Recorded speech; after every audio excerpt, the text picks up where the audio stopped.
Good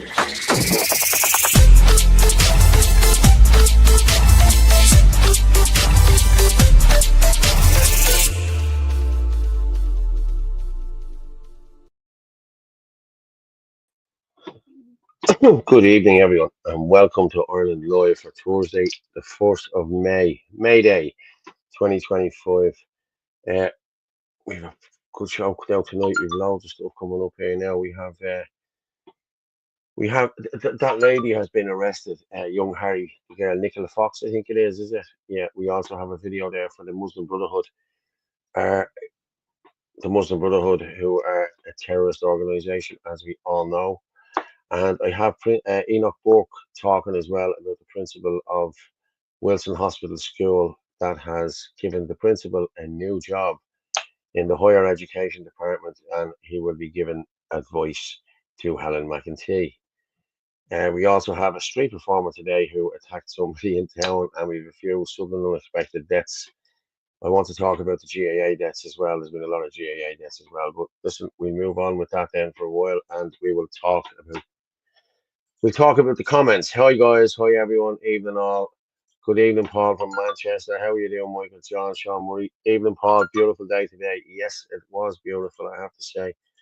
I saw the Burke video. Yeah, it's a very good video, I have to say. How are you, Paul? How are you, Paul, folks? Hello, everyone. Brown is a berry, Paul. Oh, yeah, I was out in the sun yesterday again. Yeah. It doesn't really show. Look, you can see where I got my hair cut. Look, you can see the white bits and everything. Yeah, yeah. My tan lines. But evening, everyone, evening, folks, evening, Paul, and all Orla will be on with me now in the next few minutes. But you can contact us on 0892031521, 0892031521. You can also get us on X on @FitzyDub, at Anthony L. Casey, at Ruggermorph27. You can get us on Facebook on Martin Murphy and Paul Fitzsimons, and you can also get us live on www.theirishchannel.com/live. Yes, you can also buy us a coffee if you want. If you don't worry about it. I actually have a coffee in my hand there, so I'm glad. But yeah, thank you everyone there who's at the joining. We're up to 200 there now, so fair play. Keep it going there, people. Keep our list. Share it out to everyone. Anyone get a chemical smell in Dublin? Very strong chemical smell in Manchester. No, but what I will say is I drove into town today, and within the space of 10 minutes, the clouds all just closed in, and listen, it's brutal, like, you know what I mean? And you can see it, like, you know. Michael, you farted again. Hi, Paul. I hope you're well. I am, Moneybags. Yeah, I'm good. Thank you very much. I'm going to bring up the lovely Orla now. Good evening, Orla. How are you? I'm loving the orb. What's the story there? It's a moonstone. Yeah, a moonstone. Okay. Don't give it to me. I'll throw blade in black. I'm in a big mood. Yeah. No, it's actually great for anyone that likes crystals. The stone goes inside the little orb thing, so it's actually really handy. Yeah. No, Sean, I was in the middle of Heaton Park outside Manchester when I got the smell. Oh, okay. Katrina, hi, Orla. Hi, Katrina.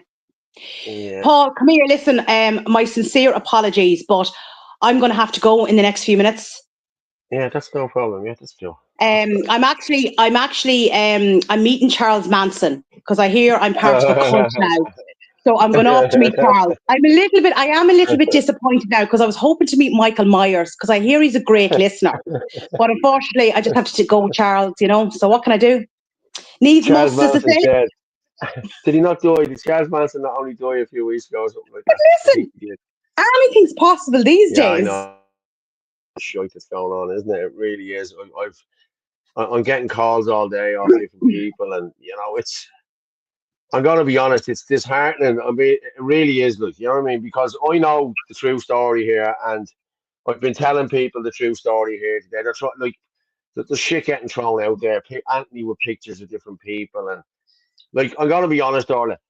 Anthony's a greenhorn when it comes to stuff like this. You know what I mean? He hasn't got a clue. Okay. And I've said it to him. I said about getting pictures of people and all of this. But people come up to him, ask him for a picture. He puts his arm around, gets a picture. They walk away. Like, he doesn't realize some of them people in them pictures are, you know, they're people who are going to be used against us and everything else. But I'm going to likely probably be on it later after the AC meeting. There's an AC meeting there. I only got a half an hour of it, so it'll go on till probably 10:30. But we are not in Did you talks with borrow by anybody. any chance Harry Potter's invisibility cloak? Because you're just like, No, somebody is disappearing. And yeah, it's because I haven't got the green screen behind. It's because the green screen. That's what it is. But I just gonna. They'll have to tell you themselves later on when you come on. We are not in cahoots with any other parties. IRB, we were asked to go to meetings. We didn't attend. Now, in saying that, I was going to attend. I said I'd attend, and I had to go somewhere else that day. And it's probably like with the way things have gone now over the last couple of days, it's probably just as well I didn't attend. You know what I mean? But like I know people who were there. They had a chat. They heard what was going on. Something about a shadow government and this, that, and the other. I've been talking to Alan Fagan myself. Like me and Alan are friends from the IFP, the whole lot. Like I still get on great with Alan and everything else. You know what I mean? So, but we're not in talks with anybody. Okay. On Easter Monday, the lads were there for the hang on there. Speakers will address patriots at Market Square in Letterkenny. When is that? Is that tomorrow? Or I think. But like as no, I said, when no, there's something going on in Letterkenny. It could be Saturday. It could be this. It could be the third. It oh, could be it's this weekend. Yes, I think it's this weekend. yeah, Yeah. yeah, yeah. But what I will say is, we didn't go to any of these, but the lads were at the Easter Monday thing, the celebration, or not the celebration, the reading of the Oh, proclamation. where they read out the proclamation? Yes, they were up at that. Yes. Yes. And there was pictures of the lads taken there, and I was actually supposed to be in there as well, and I didn't go in because I didn't You get had out a of bed till lion. 12 o'clock. I did. I didn't get out of bed till 12 o'clock, so that was a fluke. I didn't make it in, so I'd be getting slated probably as well. But hey, listen, it is what it is. But we are not in working with anybody, and that's just it. You know what I mean? We're not. You know what I mean? And we're the ones that's getting all this shit. Herman turned around today and put out a horrible, horrible lie of a tweet. The video was. It was all lies. Every bit of it was all lies. And anyone who knows me, I've told them the story. And I'm being honest with you. I can be trusted. Everybody knows I can be trusted. Jesus, people are up to 400 there. Fair play to you. Great. Yeah. Well, do you know what? I don't have time for secret meetings. I have barely time to scratch myself these days. Never mind go off with secret meetings. Now, in saying that, if there was a meeting with David Duchovny from the X-Files, I will make myself available. And if Kylie Minogue ever comes over here, I'll Yes, make you myself will make available yourself too. available for that, but it won't be a secret meeting. You'll be shouting it from the rooftops. Take as many Jaden, pictures as you really have want. you got your picture? Yeah. I Has he put in, sent me Paul, I put in a special request for you with Jaden. You're going off there, Orla. Sorry, what did you say? I said I So put in a on your special show. So request. tell us about the IRB. Yeah, okay. Somebody put up there that it was a nasty video. It was a nasty video, and I'm not even going to play it. Like you know what I mean? I was going to play it and I was going to address it. But listen, I have we have everything, all the screenshots and everything where Herman said he was a dictator, and that's why we left. This is a dictatorship. This is my party, and yous or nobody else will take it. Yeah, okay. Tell us about. You're freezing, Paul. Yeah, it's not that cold here either. So tell us about the IRB. I think I've just told you about the IRB. Okay, we have nothing to do with the IRB. There was pictures taken in the Black Forge last weekend by lots of people, and lots of people got pictures taken with Dolores Cal and with different amounts of people. Okay, they really did. I got pictures taken with people, but in It saying was a that, I night knew out. who was You there. were having drinks. You take Yeah, but photographs. listen, Who cares? yeah, I know, but I know more so who to like. I know who not to take photographs with. And if anyone was there the other night, there was a bit of a confrontation between me and Sean Crowe and me and Colin McGettrick. Sean Crowe looked up at me, said hello, Paul, because I seen him when I walked in, and he put out his hand to shake my hand, and I told him to fuck off. I wanted nothing to do with him. And then he started recording the video. He started recording. So you're the man who doesn't want unity in the nationalist movement. I said, not with you, you scumbag. Told him out straight. Me and him have a few words, but I'm sure he has the video that he can post. If he has a video, he can post it himself. You know what I mean? Because he did video me, And then when I walked away, Colin McGettrick grabbed my arm and said, yeah, what happened to you and Shawnee then? I told him to mind his own fucking business, that he was a clown. I want nothing to do with him. I don't trust him. He asked me why I didn't trust him. I told him why I didn't trust him. I said, because you're a fucking idiot. I said, I want nothing to do with you. And mind your own business, what me and Sean are talking about. As I was walking away, Dolores Cal got in the middle of me and him and said, Paul, I can mediate between you and Colin. And I more or less told her to fuck off as well, because I didn't want anything to do with Colin or anything. I want nothing to do with any of them people, McGettrick or Crow or any of them. And if they're part of the IRB, which Alan has told me they're not, I won't be having anything to do with them. And I'm sorry, that's just the way it is. There's people pushing different agendas here. This is not our agenda. It's not my agenda. If I don't trust you, I won't work with you. Simple as that. I'm sorry. You know, during lockdown, there were loads of protests. They were just ignored by most Irish people and politicians. Has anybody an idea of what was achieved by the recent march or future ones? Okay. Well, look, I think that we're not sure the exact numbers. There's rumours that it was 106,000. There's other rumours it was 110,000. But look, I think it shook the government. I do think it did. I don't think they were expecting that amount of people on the streets. I really think they were shocked by that. You just knew by Micheál's kind of statement and all that. I don't think he was expecting it. But look, you know. Fionnuala just posted there, keep it all transparent. Fionnuala, I'm going to say this to everybody, anybody who's listening here. We've nearly 500 listening here at the moment, okay? Don't be believing what Herman Kelly is telling you, okay? I'm being honest with you. There's the number there. The number is there, 0892031526. You text me that number, I will ring you back and we will have a chat and I'll tell you the truth, exactly what happened, okay? But as I said, I'm going to bring out something now in the coming days that'll blow all his crap out of the water. I have all the receipts, I have all the documents, I have all the screenshots of where we were speaking back and forward, where the chairman was speaking back and forward with us, where the chairman, they all wanted each other gone. We have all of that, okay? As the man says, we have it all, and we have it all. But anyone who wants to speak to me about this, please ring me, because I don't tell lies. I am probably the most transparent person in this organisation, I'm being honest with you. I don't mind. I'm an open book. And again, thanks people are texting. Well done for getting off on your charges. But by the papers, you wouldn't think I got off. You think I just, Paul was getting locked up, wasn't he? Oh, he avoided jail. God, streets. Lost it. I only noticed this today in Manchester myself. Hi, Fionnuala. There was no secret meeting. Everyone knew about it. Well, what are you talking about there now? I don't know what you mean. There was no secret meeting. Everyone knew about it. Okay. I don't know what you're talking about. No one's slow. To be honest with you. What type of smell is it? Window man. Next March will be much bigger. Belfast City Hall, May 17, 2 p.m. Well, I won't be going up north to March anyway, mate, to be honest with you. No. Not going to happen. You might we didn't get go your last year. We won't be going this year. You might get your Sean Crows and your Collies and your Andy Sharps to go. And this is another thing I'll address. Andy Sharp got a picture taken with Anthony last week. Anthony met Andy Sharp last week on the Tuesday night, the Tucker Carlson night.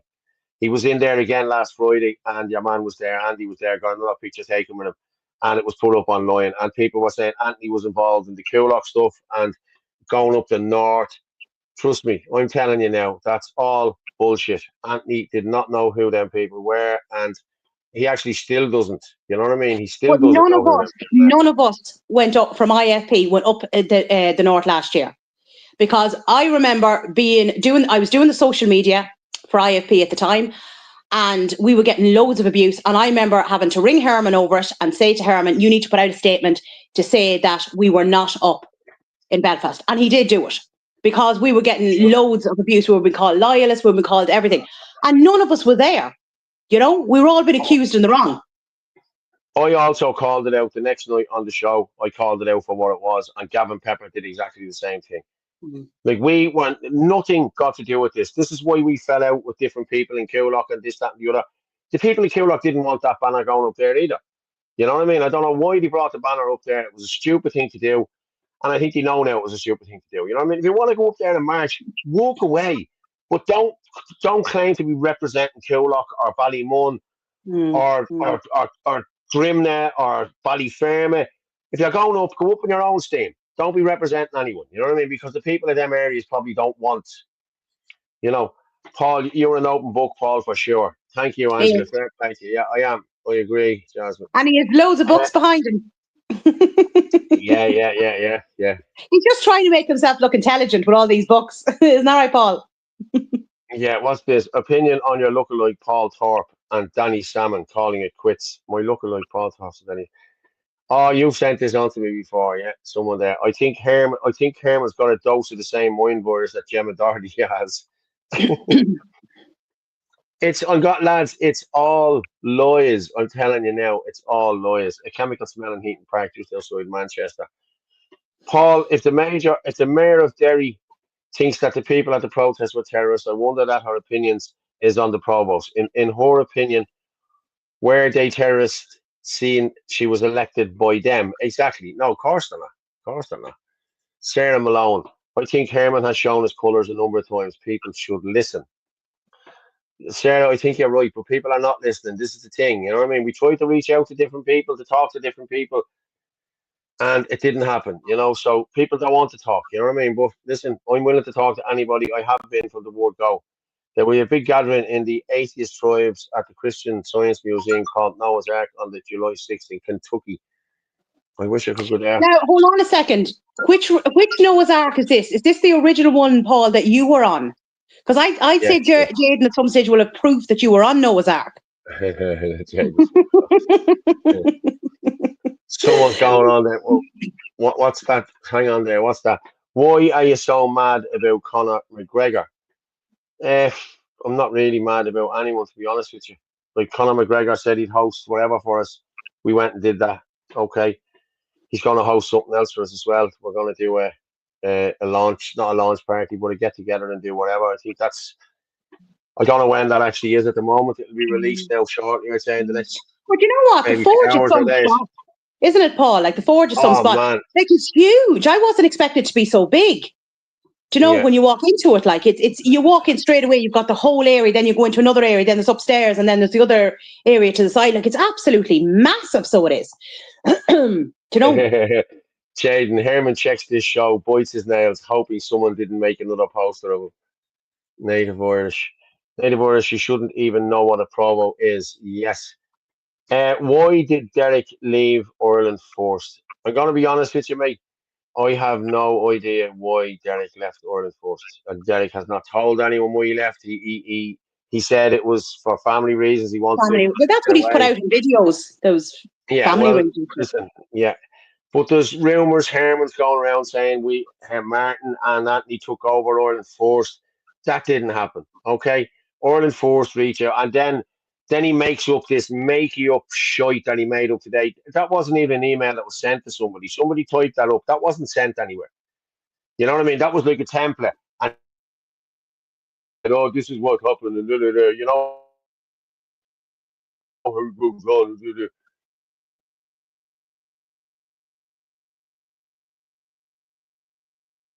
You're frozen, Paul.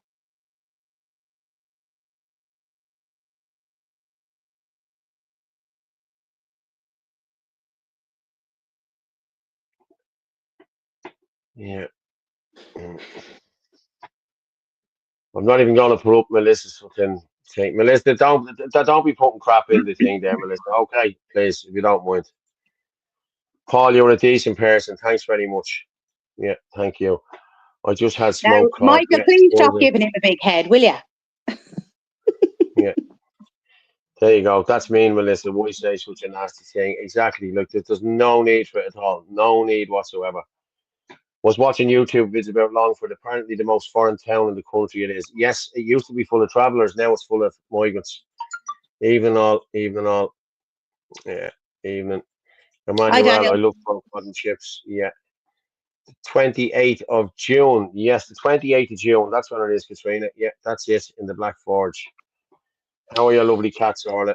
Well, one's here. The rest are, two here. They're hiding. They're shy. Yeah. They might make an appearance later on.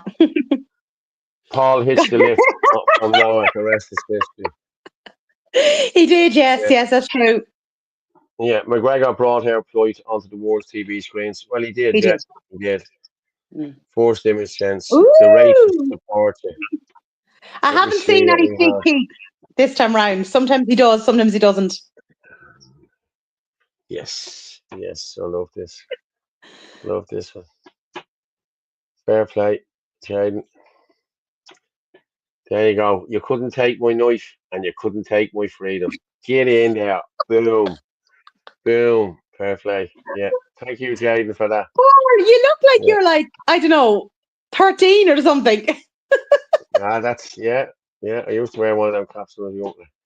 But Yeah, that's yeah. what you look like. Thanks, Jaden. Probably one of those plastic, do you know, like we'll say the plastic swords that the kids play with. That's what it looks like. Did the Irish Freedom Party marching and Herman film standing side by side with the speakers at the event done damage to Ireland force? As far as the public scene, they were the only nationalist party there. Well, hey, come on. I've a bleeding live stream who'll show you the two the National Party was there. They were there. We decided we weren't going to bring banners or anything. So listen, hey, it is what it is. We were still there, still shook hands with Maliki and the rest of the speakers. We still all spoke. There was no animosity towards anyone there on that day. Everyone spoke their statement. Oh,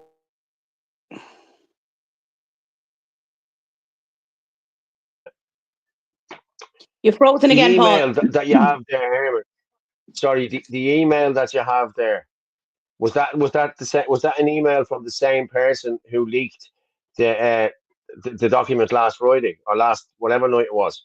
I'd like to know. I think we should be skeptical of Conor McGregor. Okay, well, I do support what McGregor to do. Yup, David. Government resilience booklet going to every household. RTE News, the 30th to 4th. Hold on the show. Yeah. No, hop on the show. Herman is delusional if he really believed all. Yeah. What did he say? Hop on the show. Hop on the show. Well, yeah, if you want to come on. Herman is delusional if he really believes all that. It's not the question that he believes it. He's making it up. This is all in his head. This is what he is saying happened, and none of it happened.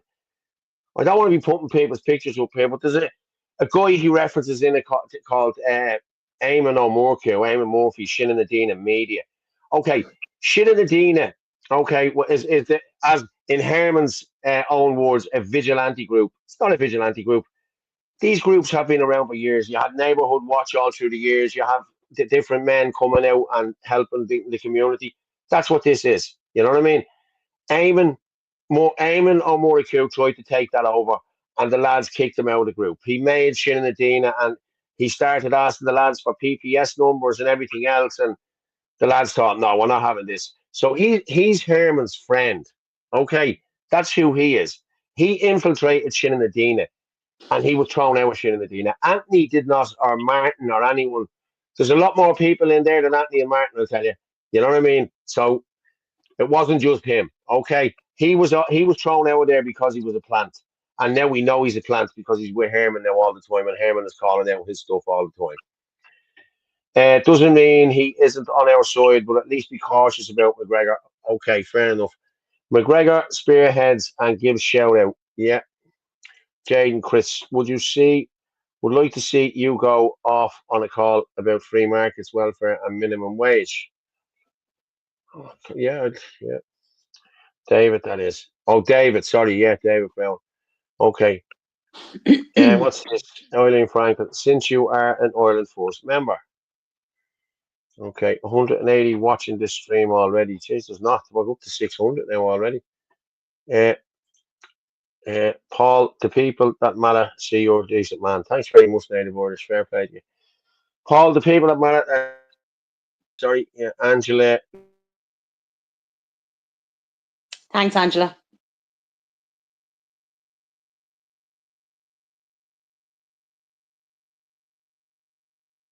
You're frozen again.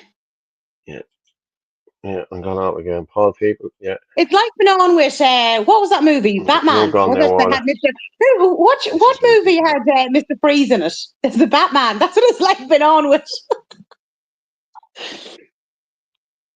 Yeah, this is just ridiculous. Like nothing's working, You need to folks. sort out this internet, Paul.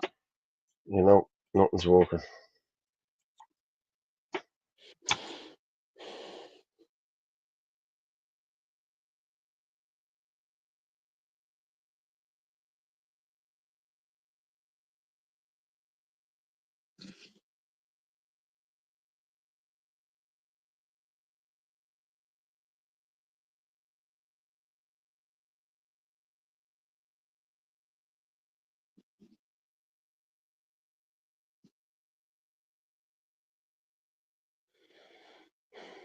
Paul, you've completely gone. Yeah, I'm back now, honest. Sorry, it's gone. Now, where are you now? Can you hear? Middle of Dublin City. Are you going for a walk Can down you there hear by me the now? Liffey or somewhere, are you? Yeah, I can hear you. Yeah. Hi, Johnny. I said, are you going for a Right walk there down by now. the Liffey now? That's where you disappeared off to. Yeah. I'm just going to play a video. Mm. Okay. That's it.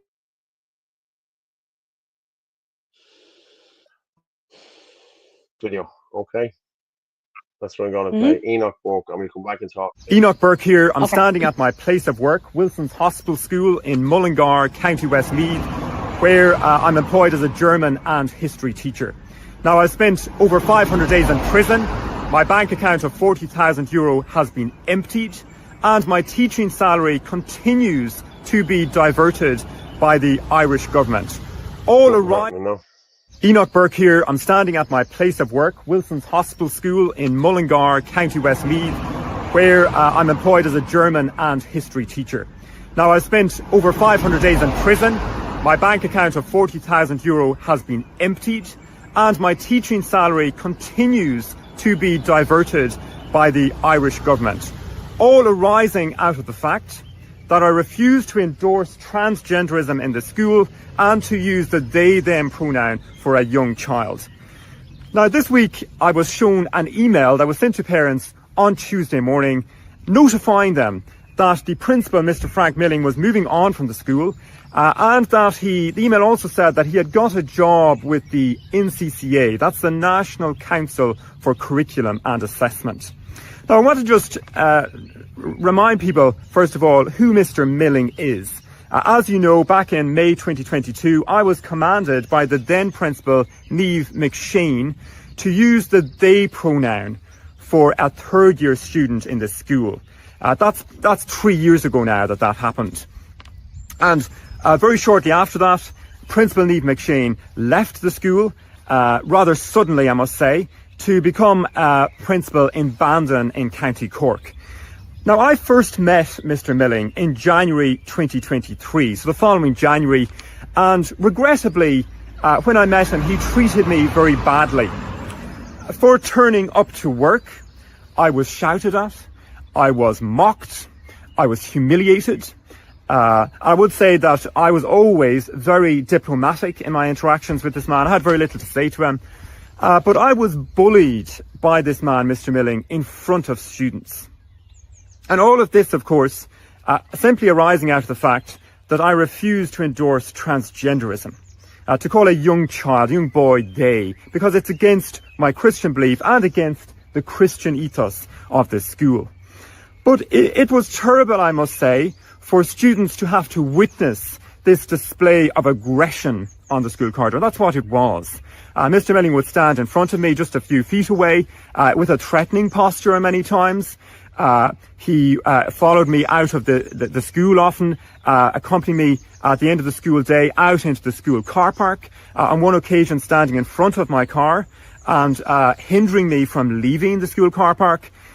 This was in full view now of parents and students exiting the school after the school day, standing at that bonnet and glaring in the windscreen. And Mr. Milling mocked my religious beliefs specifically on many occasions.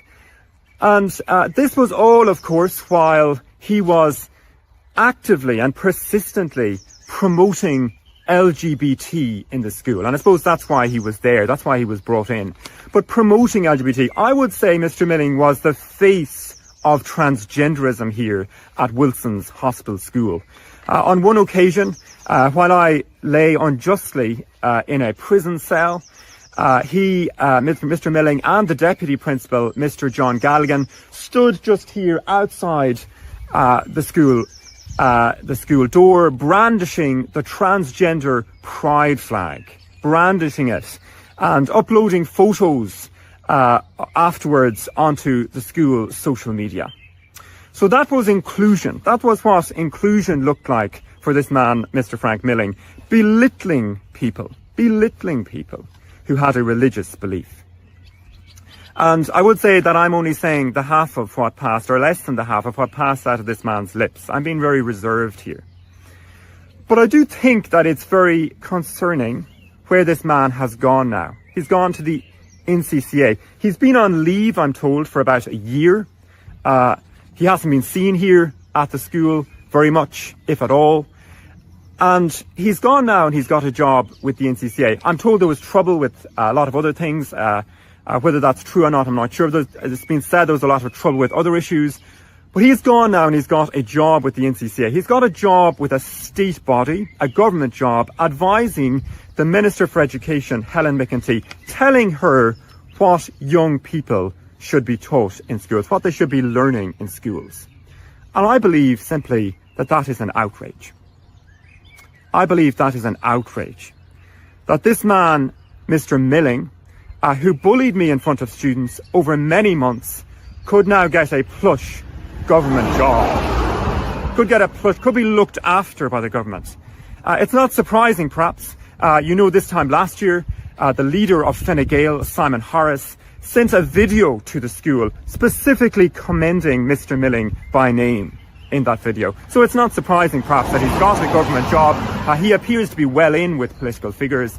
But nonetheless, it is definitely wrong, I say today, that this man would get such a job. That this man, Mr. Frank Milling, would now be telling us what our young people should be learning, should be deciding what young people would be learning. And I say that is something that every parent should be concerned about. And I would say to parents, when you hear educational experts coming out and saying this or that, or the minister, even this minister, Helen McEntee, coming out and saying that she has plans for education, just remember that's who you're listening to. That's who you're listening to. Mr. Milling, a man who bullied me for many months in the school, locked me out in the freezing cold over many days in the school. That is who you're listening to. Mr. Milling, he is the one now who will be telling young people what they should be learning. He is the one who will be deciding, parents, if you're listening to this, what your child should be learning. But I'm here at the school. This is my place of work. It's where I should be today. And of course, we have a constitutional right in this country to freedom of religion. It's not something that needs to be put on the statute book. It's already there. And of course, no judge or school principal or government minister can take that right away. But to maintain that right, of course, it must be exercised. And that is why I'm here, and that is what I continue to do.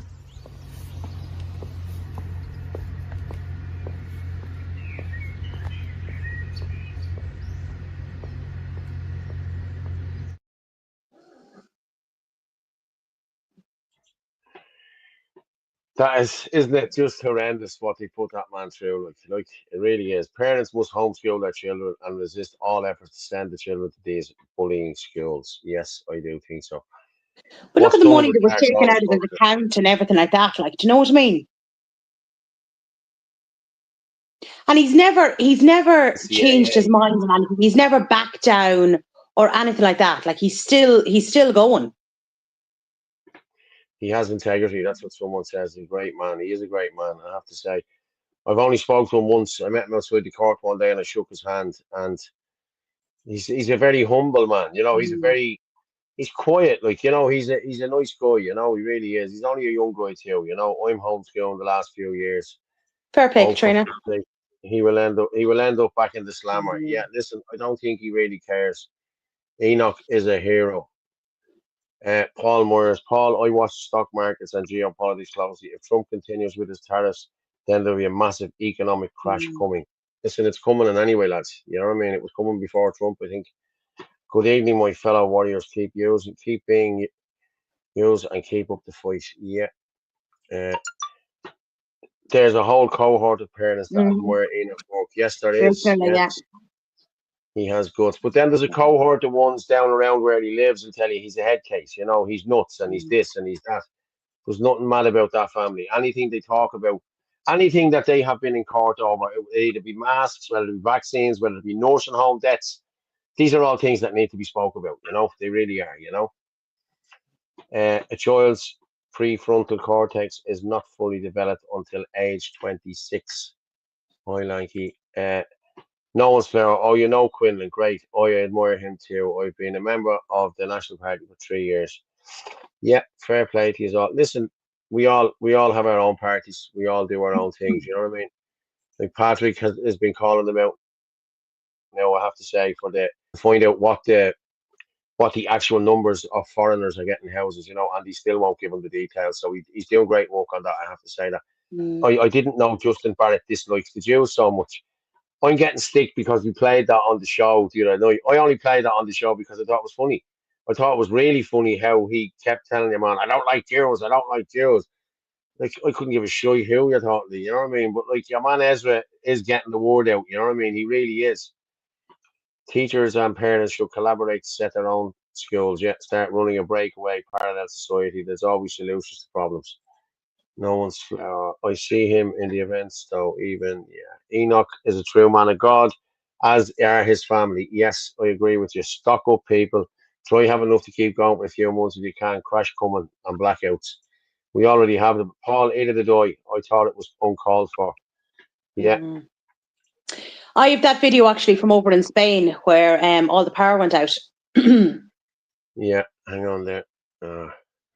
Paul, Justin Barrett is a head case only found out with Rebel News showing the confrontation. I watched it yesterday. It went on for a bit. There was no need for it. I didn't think there was. But National Party for me, a great place for young men. Yeah, well, listen, fair play to you. Listen, lads, I know a lot of the nucleus in the National Party. I speak to them all the time and I get on well with them. I've no beef with anybody, to be honest with you. So walk away, lads. National Party, Ireland Force, IFP, any other, whatever you want to go. Now, once it's the Nationalist Party, I'm happy to deal with anyone. You know what I mean? So, yeah, I'll talk to you. I can do whatever, you know. Paul, speaking of Jews, did you know this Keir Starmer's wife is Jewish? I didn't. No. I thought it was funny too, Paul. I did think it was very funny, I'm being honest with you, and that's why we played it. We didn't play it because we're supporters of Justin Barrett, like what he put up on the.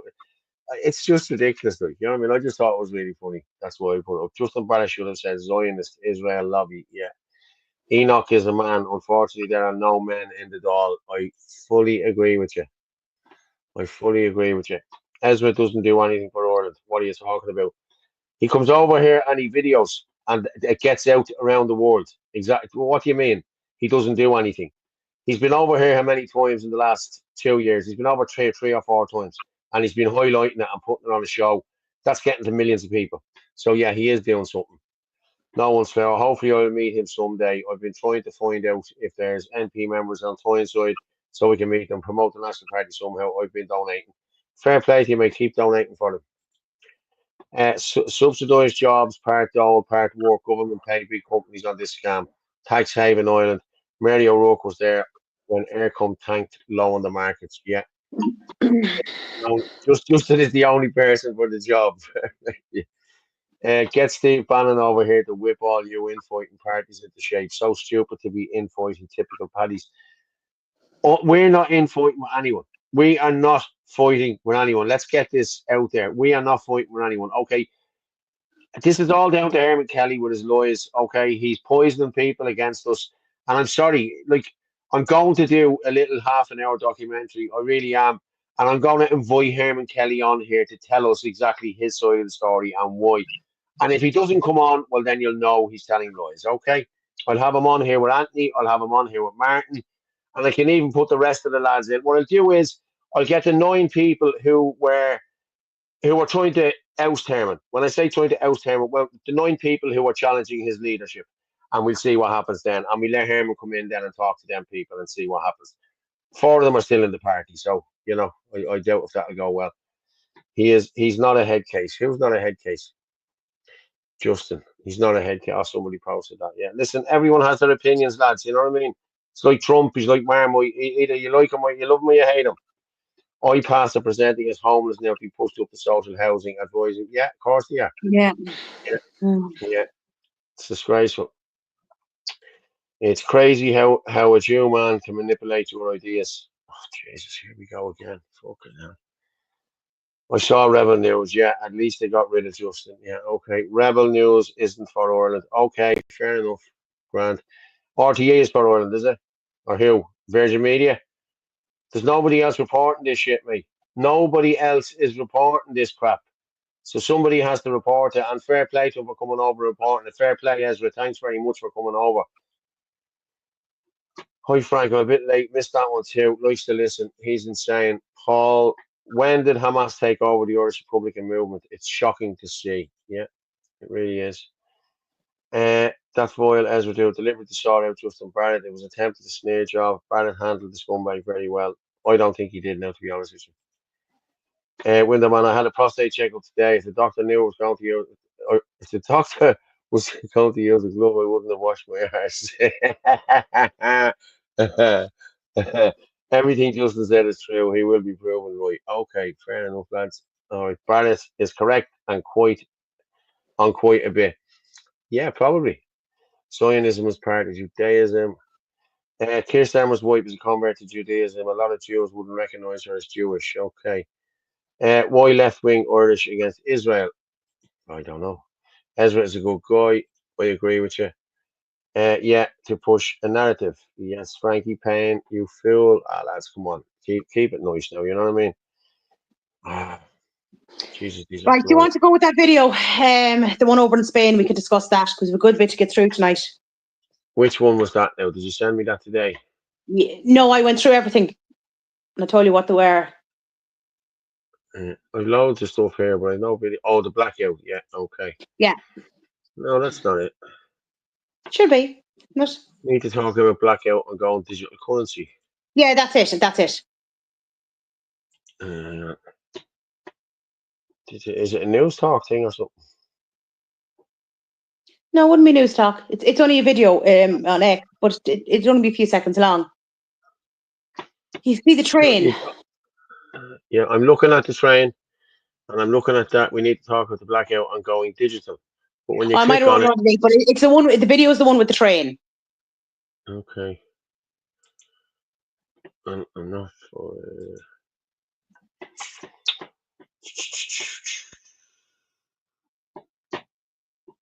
Nope.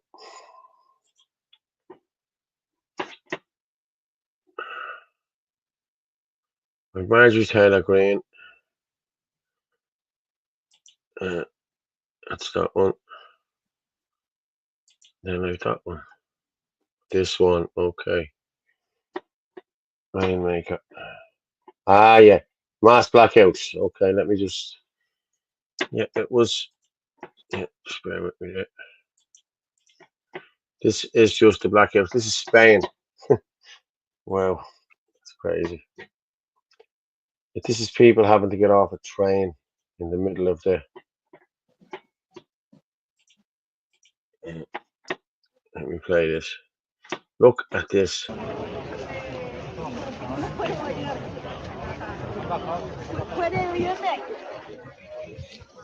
Okay.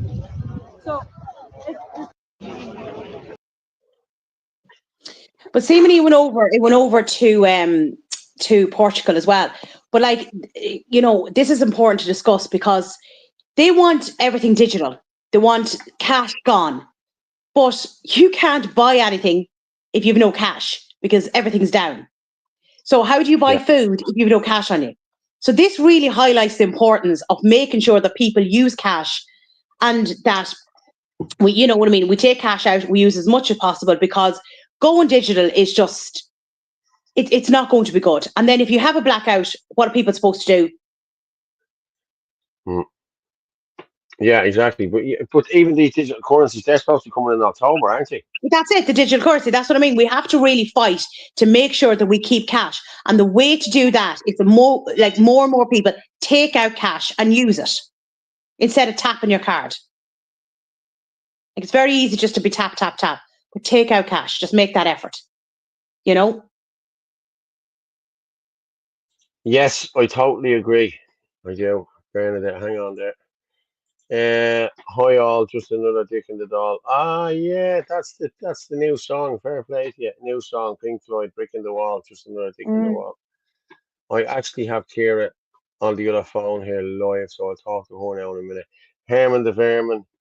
Yeah, there's a lot of people have no time for Herman now, being honest. You know what I mean? I like Steve Bannon that someone who McGregor should try reach out to for their movement. Yeah. Paul, I'm a bit nervous about your support of Batshit Barrett. Where am I supporting anybody? I think the vast majority would agree. I'm a bit nervous. I don't support anyone. It's not. That's. I played it the video because it was funny. That's the only reason. Rebel News doing God's work. Fair play to Ezra. Yeah, I wish you would stop fighting among yourselves. Do your fighting behind closed doors. Dennis, I'm sorry for this, but we have not once, until Herman started all of this shit, we have not once said anything about the IFP or anything that we have anyone that we've fallen out with. I'm sorry, but we haven't. You need to go back and talk to the people here who are causing the in-house fighting, okay? Nothing got to do with us. If you're telling lies about somebody, it needs to be called out, okay? And I will be calling it out in the next week or so. I'm telling you now. So hang on there. Huxley, Justin is not a head case. He just has serious problems. I know we can all have the laugh and the whole lot. Justin is in his place in this battle. Don't underestimate his value and overall scheme of things. His combo with James Conway was excellent. Yeah, well, that's for you to decide. Everyone's opinion again. A disgrace. Good order support Palestinians. I don't think so. It's all about divide. It's working. Well, we're not. I'm not dividing anyone. I'm dividing nobody. If you look where this is all coming from, this is coming from one person. Okay, and I'm sorry if you can't see that. You will see it in the next few days. Okay. Rebel News is world famous for helping patriot movements everywhere. Yeah. The podcast of Lotus Eaters covered the protest on one of their segments during the week. Yeah, they'd be very good, I have to say. Elon Musk will start supporting Northern next. He seems to be falling out with Trump. Oh, when you talk about Trump, put up that video. Is it the one there at the White House? I thought it was very good the way he did this. Who did it? Marjorie Taylor Greene, was it? Watch this now. I thought that was very good. Was it Marjorie Taylor Greene? I think so. I know. Yeah, I think that's it was up on X.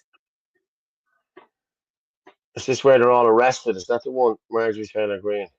No, it's like outside the White House. There's like a row of posters. Yes. Yeah. Okay, so I'll share that and we'll come back and talk. I'm just going to talk to Kira for a minute.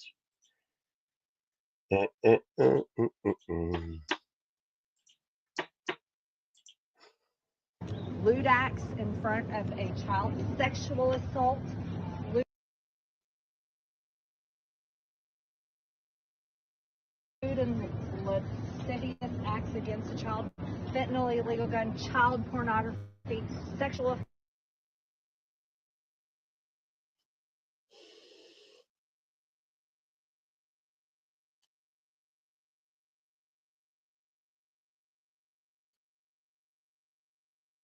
Paul, that's not playing.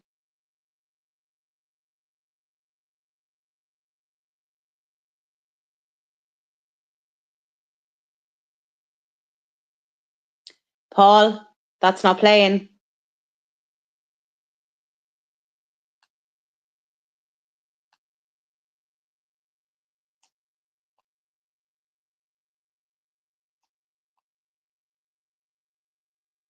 I don't know what. If you're an American and you do these things in a foreign country, you are going to face serious consequences, probably the death penalty. You'll probably go to a prison and never come out again.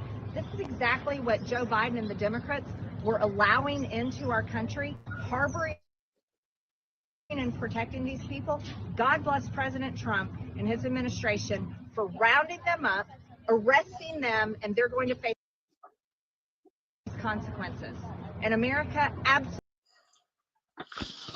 Yeah, I'm just saying it there. So pretty much they had all the pictures up of all these people that were involved in, rapes, crimes against children, murder, all different things. Like, and she was going through each one. Like, I just thought it was, maybe we should do that outside the door.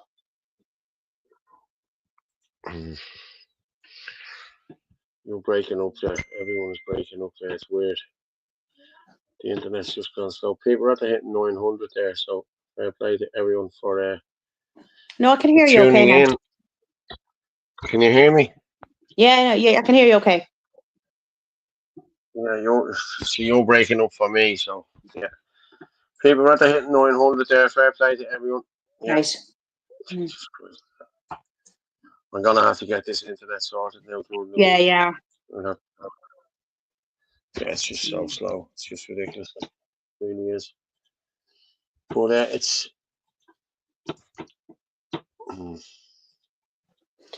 So what have we next? The what? What have we next?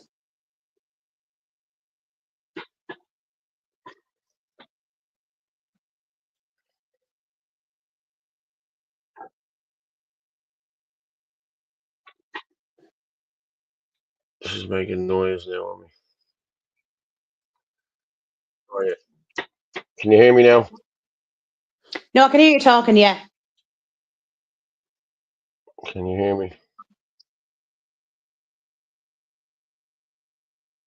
So annoying. Yeah.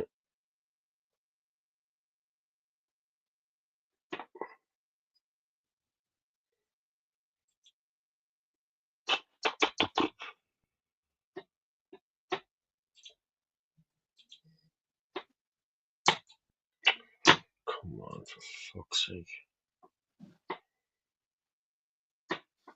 I have a lot of faith in Northern Force. OFP is finished. National Party may not appeal to the general public. I think they're a great party. Party is a great leader. A unity of parties ahead, again, is needed, in my opinion.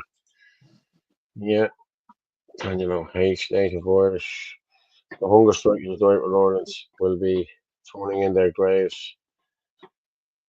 As the way Sinn Féin have sold out Bobby Sands.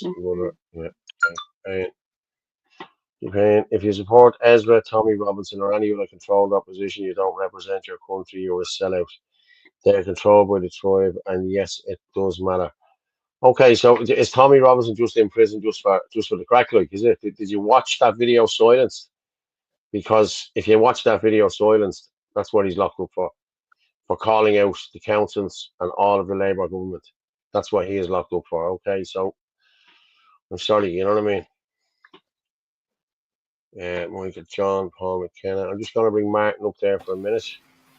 Hello there, Martin. How are you? How are we all doing today? Hi, Martin. How are you? Hola, how are you? I'm sorry. I'm grand. Fantastic all day, guys, wasn't it? It was a great day today. I was out. Like, I was out in Kilkenny today, enjoying the sunshine, and then came back and popped into a few businesses and the ones that I keep in contact with and chatting to them, and yeah, it was good. Very good. Busy. Yeah, it was. The little social butterfly that I am. It was. How was that going for you? Are you still meeting all the businesses and doing all the videos? Yeah, I just kind of I've still videos to go through and all that.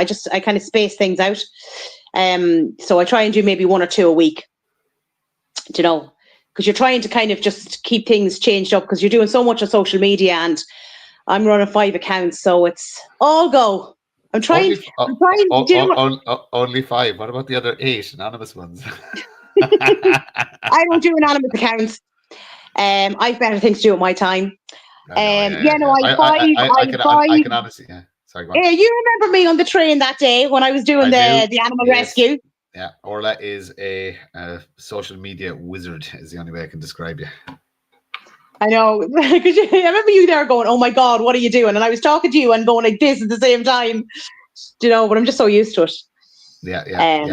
Three different accounts and having a full conversation with me. Sorry? I said you were managing 3 different accounts because you were doing the animal rescue one, you were doing 2 other political ones, and then you were actually having a full-blown conversation with me all at the same time. Yeah, I was doing the 2 IFP ones, and I was doing the animal rescue one as well, and then talking to you as well. I didn't say I was listening to you. I just said I was talking to you. No, you were no. There was noises coming out here. You were actually engaged in the conversation. It was. I know. Look. It's not that it's hard. It's just so time consuming. Like, you know. But I was in Kilkenny. I joined actually a book club last month now. So I was up there this morning. I just said I want to try and get back into reading because I spend so much time on social media. You know, that it just gets in you because it's so negative. Like, there's so much negative stuff out there. And you're reading horrible stories. Do you know how hard it is to read a book after you've been on your phone for so long? I've tried to pick up. I got a book from a guy called Michael Horsman, I met him up in Kildare, and he gave me a copy of his book, and I've tried reading it so many times, but unfortunately our brains now only accept messages in tweet form. So I get a paragraph in and I feel like I need to put it down, or I need to move on to something else, or it's very it's something we're going to have to unlearn. It's like we really need to train ourselves back into it. And that's why I actually went and joined a book club, because I said it makes me, I have to do it. I have to read the book. I think Paul wants to say something. Yeah. Okay, lads, you keep talking there for a couple of minutes. I have to reboot this broadband. There's something drastically wrong. Frank's there. Does he want to come up? I'm in and out. Does Frank want to come up? Because I see he's there. I can't see Frank. Frank Conway, look. Hi, all. No, yeah, he's inside on the what you call it there. He is. He's on the comments there. Yeah, we just finished. Just fire out the link into the AC group maybe, because we're just finished. But but look, that's it. Like, we're so used to spending our times on social media and everything like that. Like, you forget what it's like to just sit down and read a book. Like, your brain is just fried. So it's like retraining yourself, because you're just so sick and tired of like having to read stories, and they're doom and gloom and they're horrible, and you just need something else. Even though I kind of have you tried alcohol? No, I'm just laughing at it, right? I'm just going, yeah, there's so much doom and gloom, and it's very hard to read about horrible things. And then I'll be kind of going, well, I kind of like murder mystery books. So I'm kind of like, contradicting myself, actually. Well, look, we don't want to live in our fantasies. You know what I mean? We want our fantasy world to be. We don't want to live in.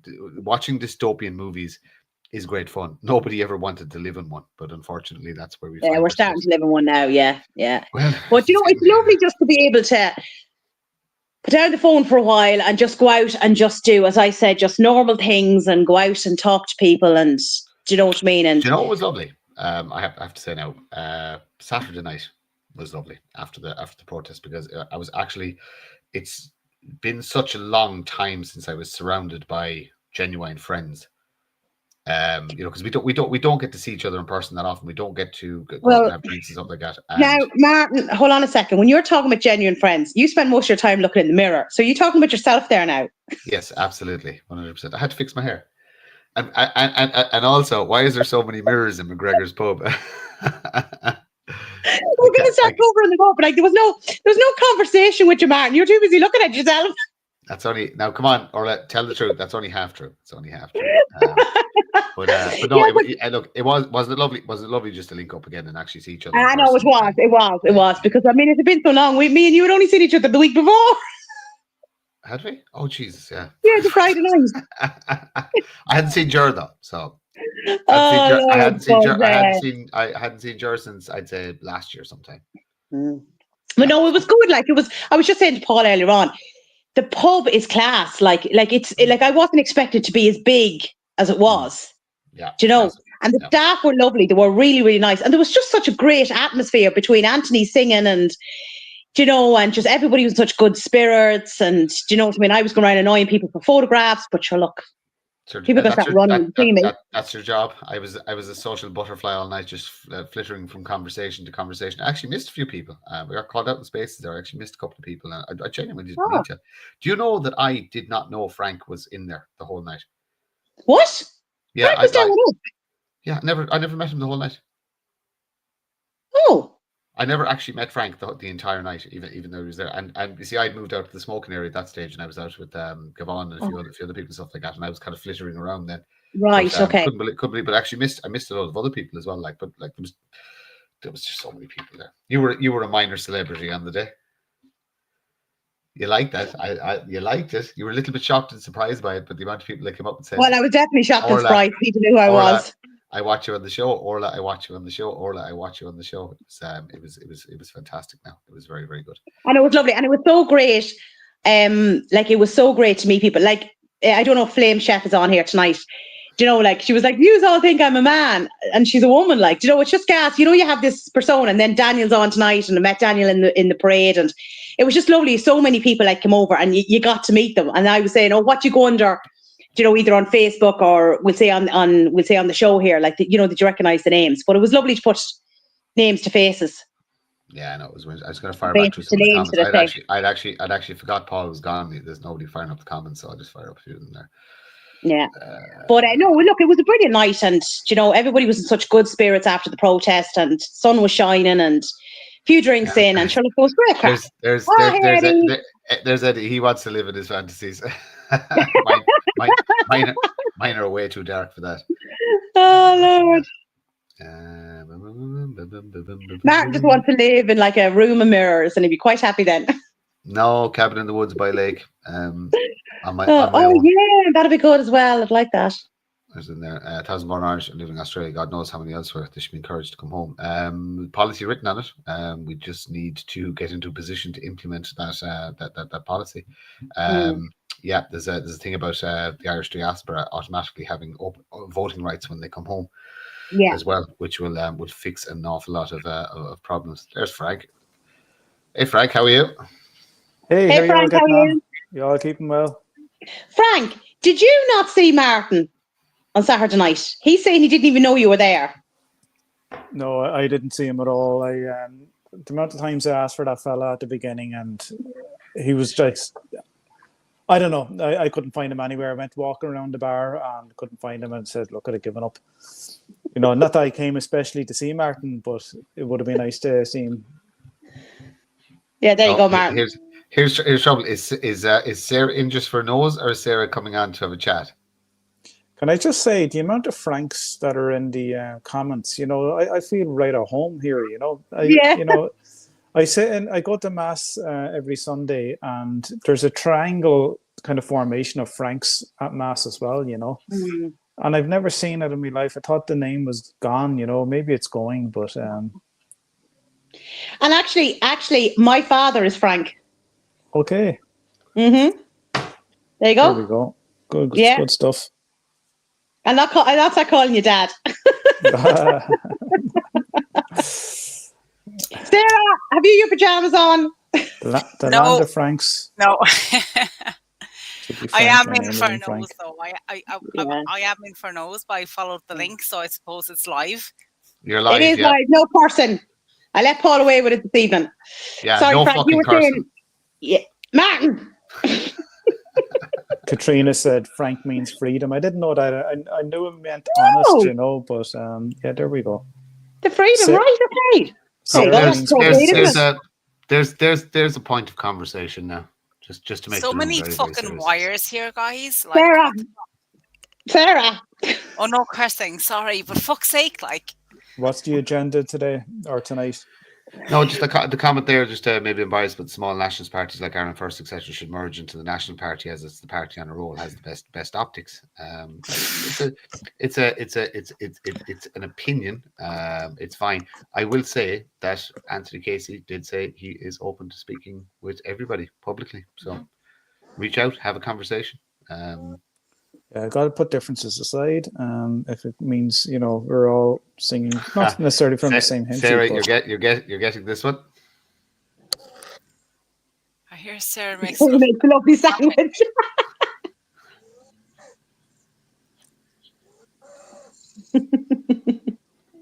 I don't know what that means. Jaden is keeping track of the swear jar. Yeah, Sarah's already on. Good man, Jaden. Yes. Sarah's only on 2 minutes. This is why we like Frank. But what was the sandwich thing? I don't get the sandwich thing. Just take it as a proper sandwich, cheese sandwich. Yeah, just be quiet and make a sandwich.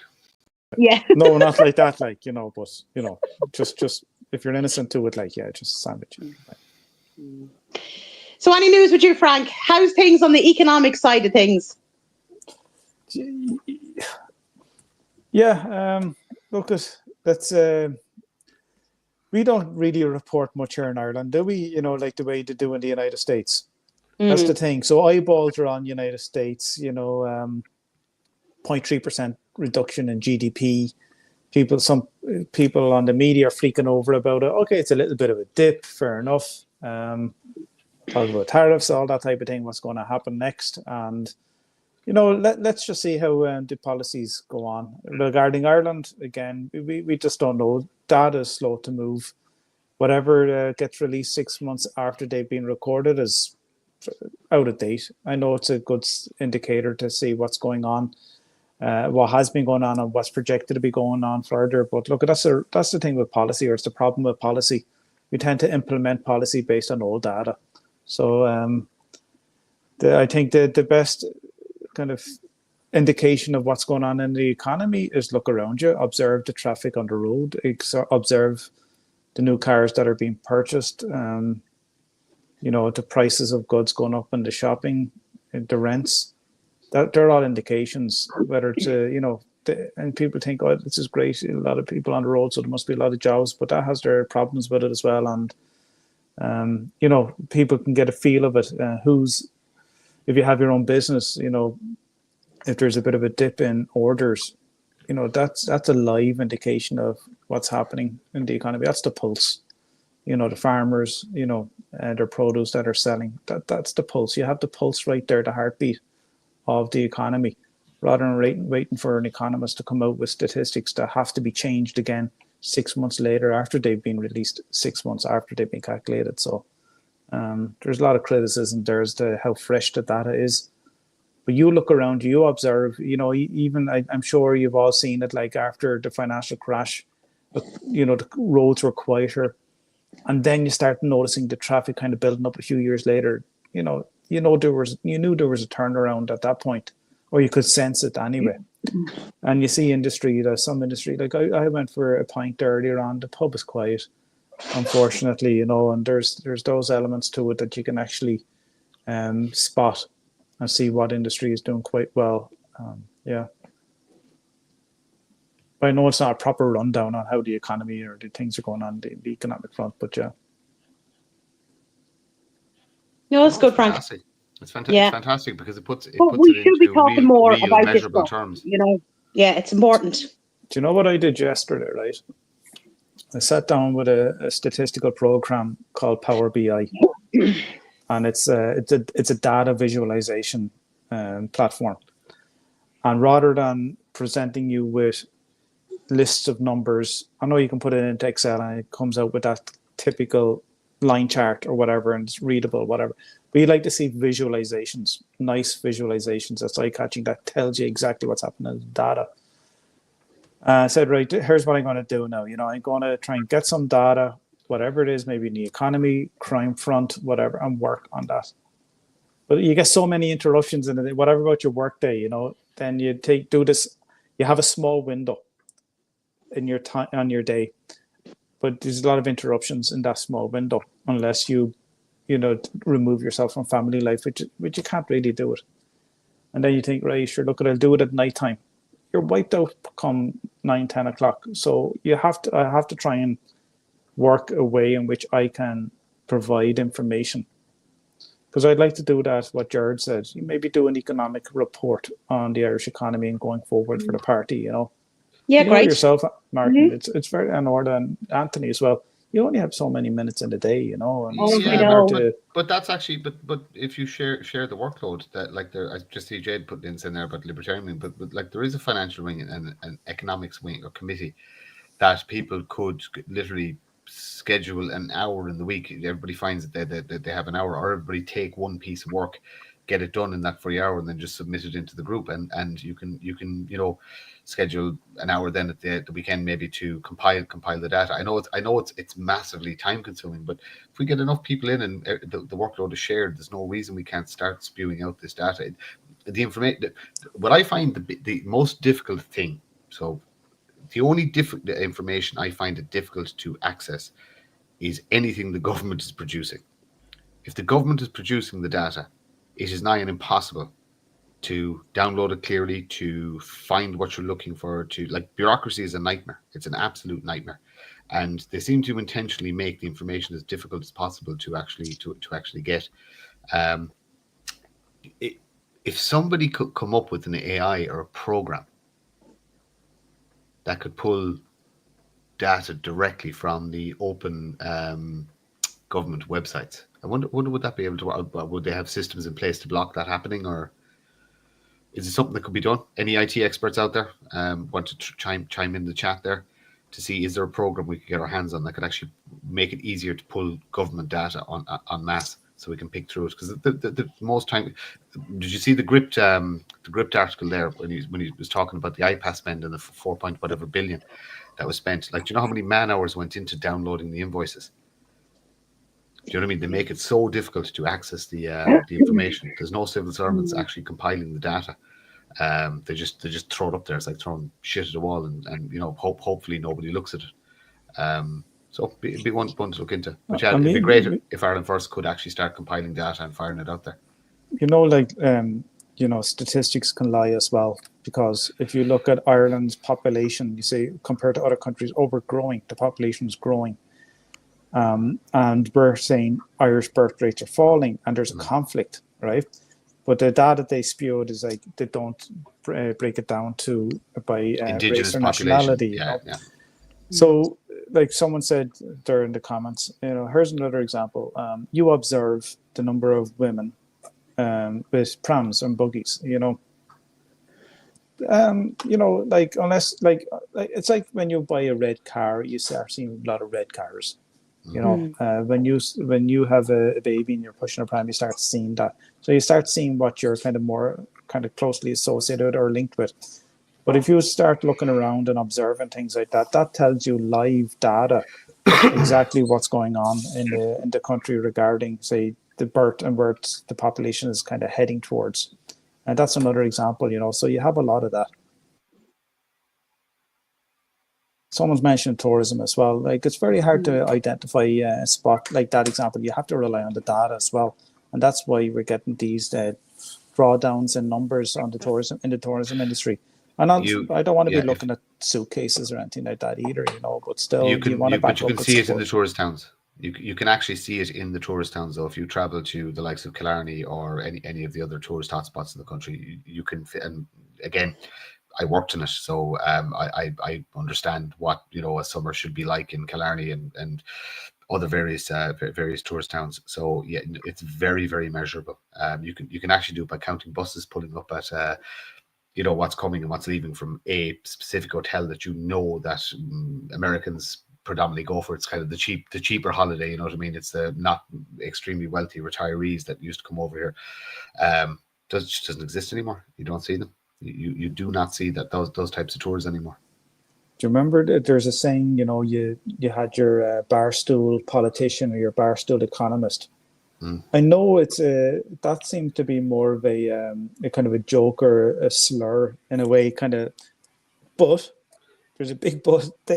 There's a sense in it, because it's like what we're talking about. They have their eye on they know what's going on, like, and they share the information. It's like real time. The only companies that are out there that are able to say for certain how an economy or how the world economy is going are the likes of Amazon. And Temu now, I'm sure, purchases and where they're coming from, but they're not going to share that information. But if whether they share it to the US government or not, who knows? But that's where they do not. They do not. Yeah. It'd be the worst thing ever. Like if one of their competitors got sniff of that data that they weren't doing so well, so they'd literally turn the knife. You know what I mean? It'd be financial suicide. Yeah, Amazon. The whole concept of Amazon and Temu, etc. I'm wondering, can you? So everybody supplies into these big sellers, because that's how you have to sell stuff nowadays. I'm wondering, is there a way to identify Irish companies or make a list of Irish companies that are selling to Amazon that you could actually buy? Maybe they don't sell directly in Ireland, if you know what I mean. The goods are produced in Ireland, or they're, you know what I mean, it's a fully Irish-owned company. But is there a way to actually find out through Amazon who Irish manufacturers are? I mean, again, it's a good one. We can just promote them. The fact, okay, yeah, fair enough, they're selling through Amazon, but look, it's a platform for sales, and if you're selling stuff, you need the biggest platform possible. But again, IT people, anybody with knowledge of how Amazon works, is there a way to identify Irish producers? And people are making products in Ireland that we can recommend people to buy, as in, don't buy off Temu, buy this, it's made in Cork, or it's made in Dublin, or made anywhere. Thoughts? Yeah. No, I agree. We should be buying as much Irish products as we possibly can. Because why be supporting Amazon and all these other, like, you're supporting outside of Ireland. Do you know? So somebody put in And there I would over imagine there's a lot of products are the equivalent in Ireland. You just need, just to look for them.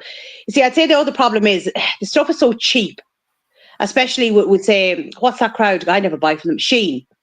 Like, the stuff is just so cheap, and there's what your problem is, compared to buying clothes over here.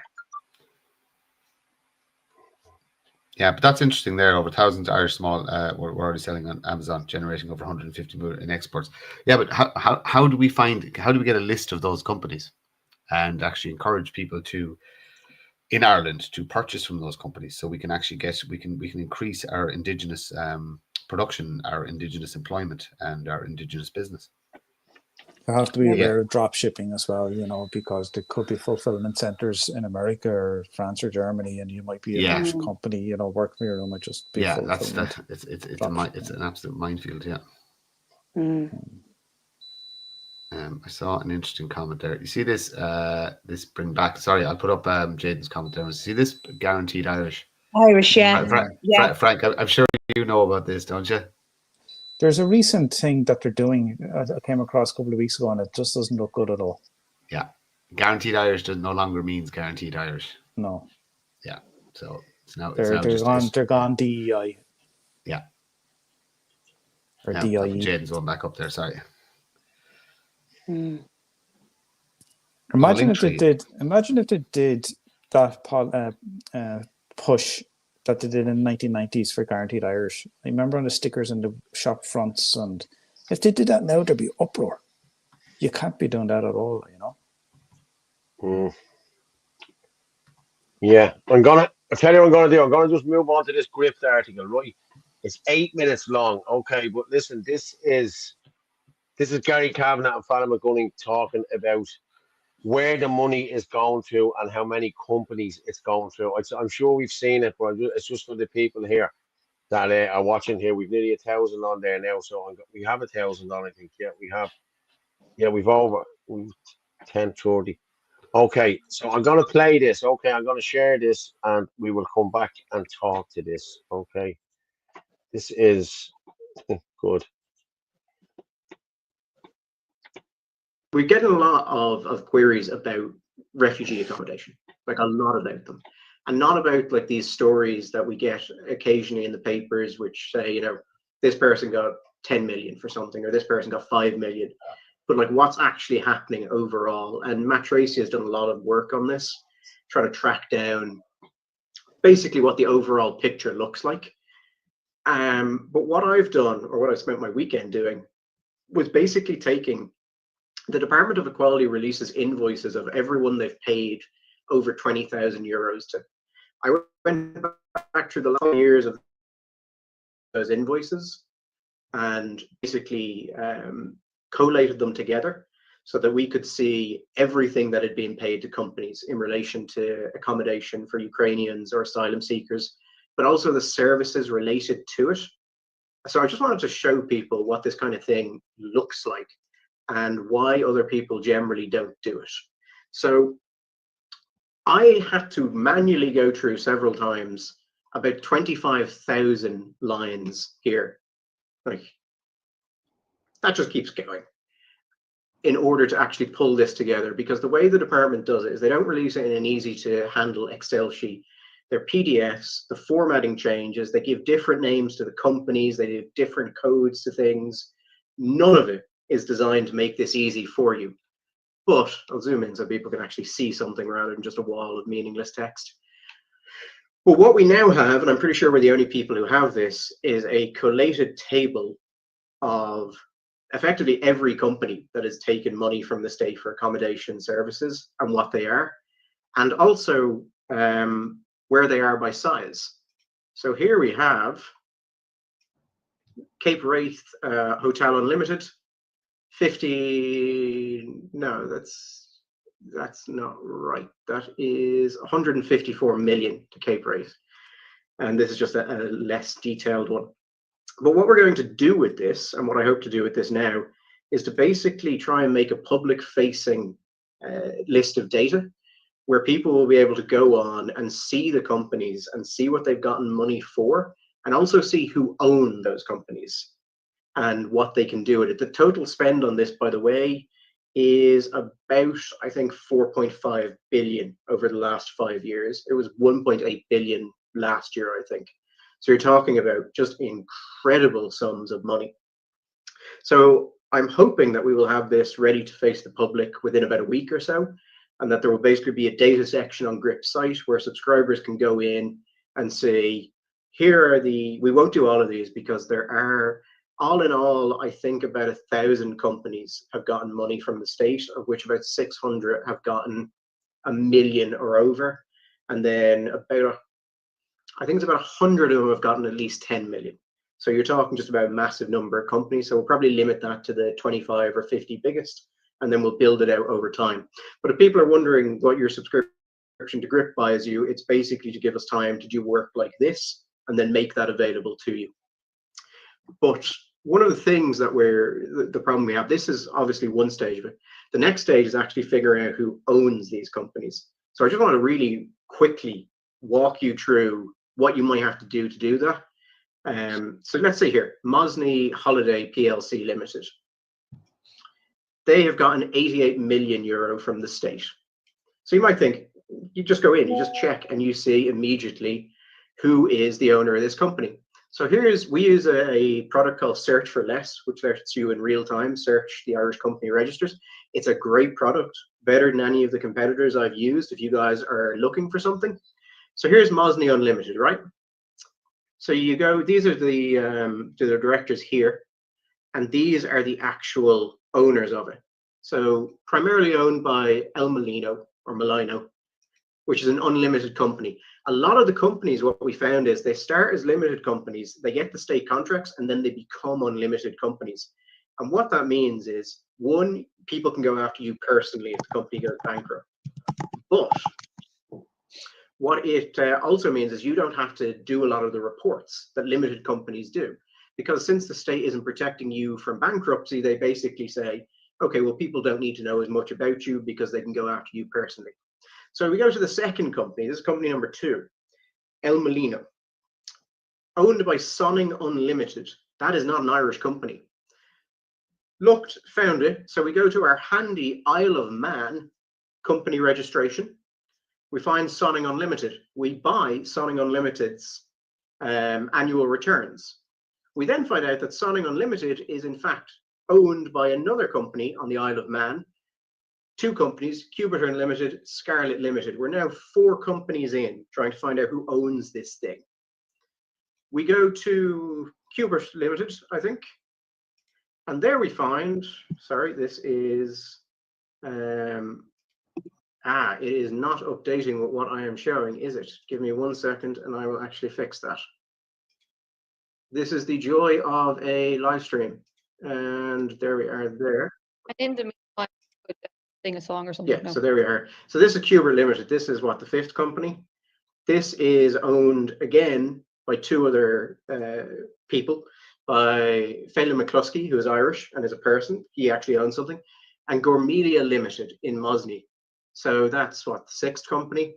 If we go down the other road here to Scarslet Limited to try and find the other owners, I will cut this short, but basically company 7, company 8, company 9, then 2 people in the Isle of Man. So there are 9 holding, limited, unlimited, just a mixture of everything.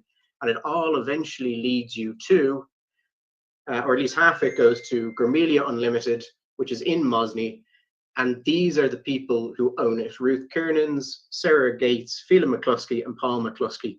So basically through 9 different companies, these are the people who appear to own Mosney, and therefore have gotten the 88 million or whatever it looks to be. Now, I can't show that. The problem here is that there's ways to get around this. There's ways to appear to be shareholders and not to be, or to hold shareholdings for other people. And I don't know, in all of those 9 companies, what money is going in, what's going out. Do they own other things? Is there a much bigger kind of financial thing here? This is also an unlimited company, so it doesn't need to report most of its accounts, things like that. So basically, what it's actually doing is largely invisible to people like this. But I just wanted to walk you through one of them. And this actually isn't, isn't terribly complicated. This is just to give you an idea of what we've been doing. So my last while, I've basically been pulling all of these companies and trying to figure out where they are through Ireland, through the Isle of Man, through Guernsey, through whatever tax haven or tax efficient location they've picked.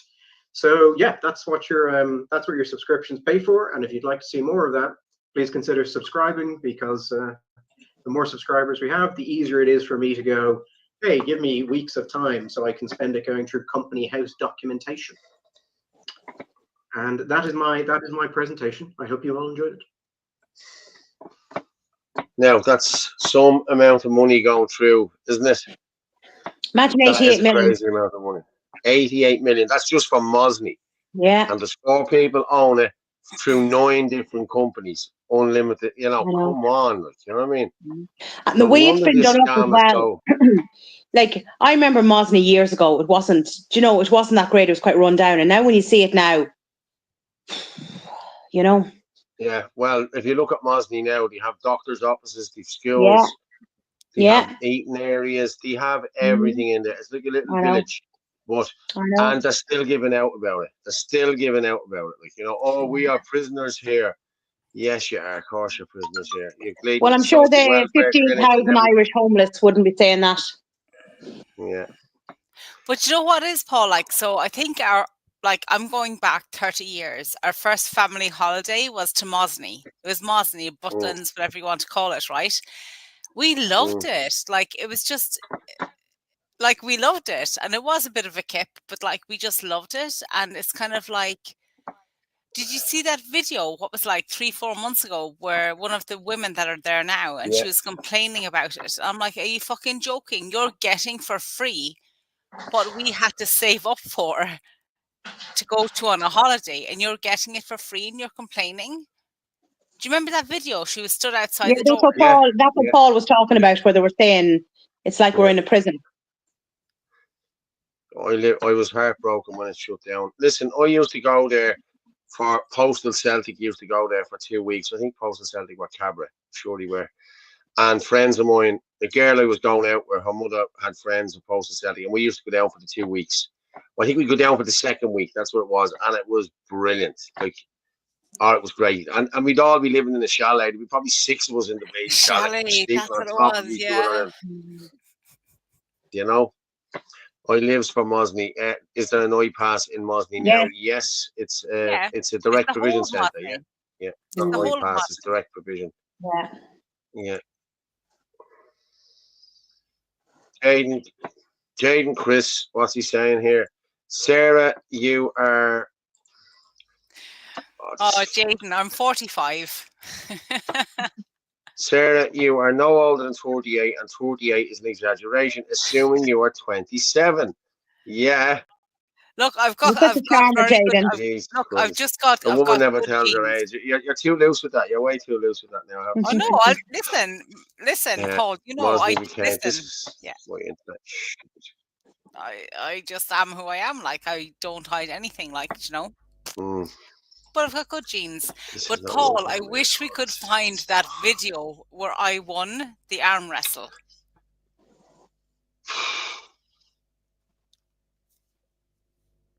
I think Anthony has it. I asked Anthony for it. I'm going to ask him now, the fuck, like, and Paul is in the background saying, my money's on Sarah, and you're laughing. Do you not remember, Paul? I do remember. I don't know, are you? I'm sure Paul can believe it. Remember 2,000 years ago. But I don't believe Sarah can remember 20 years ago. Has? You know the video of the arm wrestle? Do you have that? Don't know what you're talking about. Just to like, oh, the fuck. Listen to this. Share that language. We're live, Sarah. I know, but like, I don't care. Like, fuck's sake, like. Mustafa's in again. Well done, Mustafa. Bye bye, Mustafa. No, he's not. What video did Jaden want played? Oh, your man, this fella again. How long is it? People are texting me in 3.5 minutes. But people, The people text me in now telling me them videos he sends you in a shite. Don't be playing them. Don't be playing them.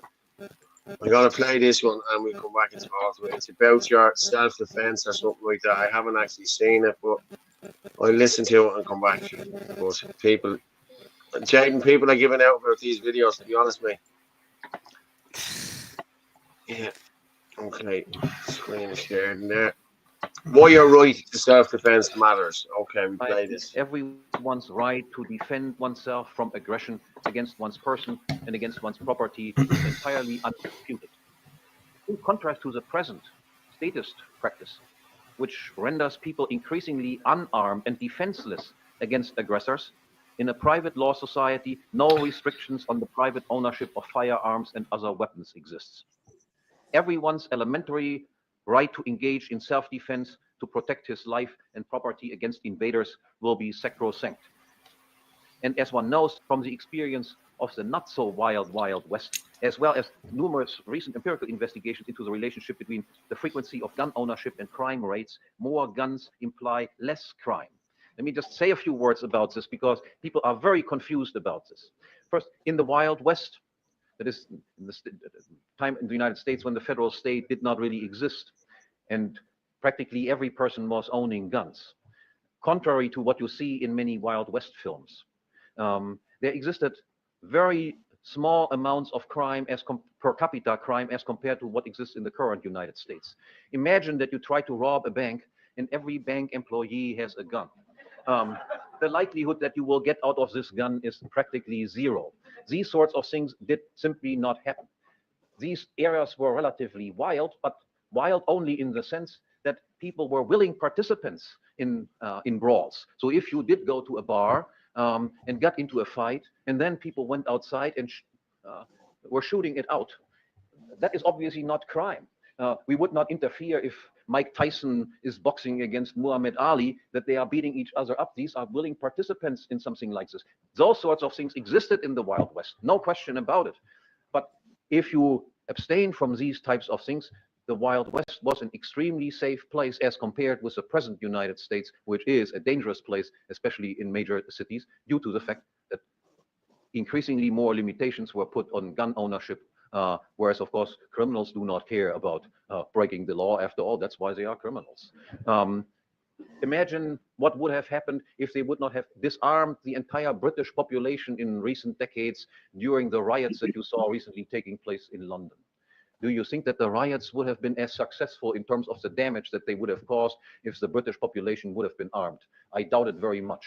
If you look at countries that are heavily armed, such as Switzerland, where every male adult has an assault rifle in his private cabinet with ammunition. Switzerland is one of the lowest crime rate countries in the world and is one of the most heavily armed countries in the world. The same applies also to Israel, as far as I know. I'm not as familiar with the Israeli case as I am with the Swiss case.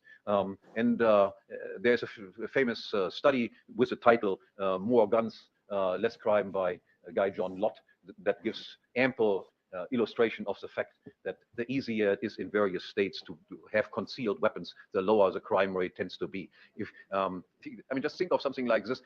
There was a rivalry between two different towns in the United States. In one town, they outlawed any ownership of guns entirely, and the rival town prescribed that people had to own guns.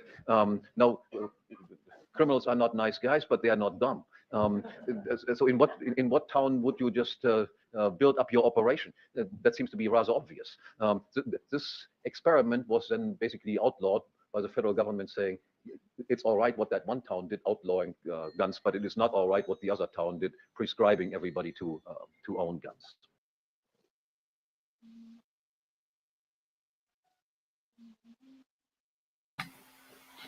Paul has gone missing there again. He just for anybody who doesn't know this guy, Hans Hermann Hoppe. He is actually he's a professor of economics in Nevada. Or maybe he might be retired now. I'm not sure.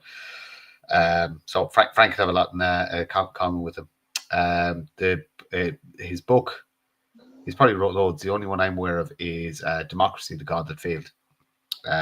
So very interesting. Like I said, obviously libertarianism. The concept of self-preservation, self-protection, property rights, the rights of oneself and stuff like that. They're very interesting concepts because, and I think about this a lot given the fact that, and I don't know, Orla and Frank, do you think about it? Because you've put yourself in the public eye, there may come a time where you are challenged and you may be, assaulted, or somebody may come at you. And I don't know, have you thought scenarios in relation to how you would deal with that? Is it something you've thought about, Orla? Not really. Good for you. You must sleep well at night. Frank?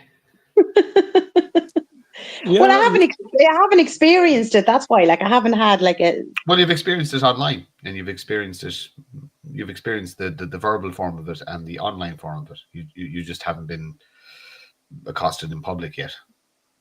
Oh yeah, but that's from our own people, not from like the lefties.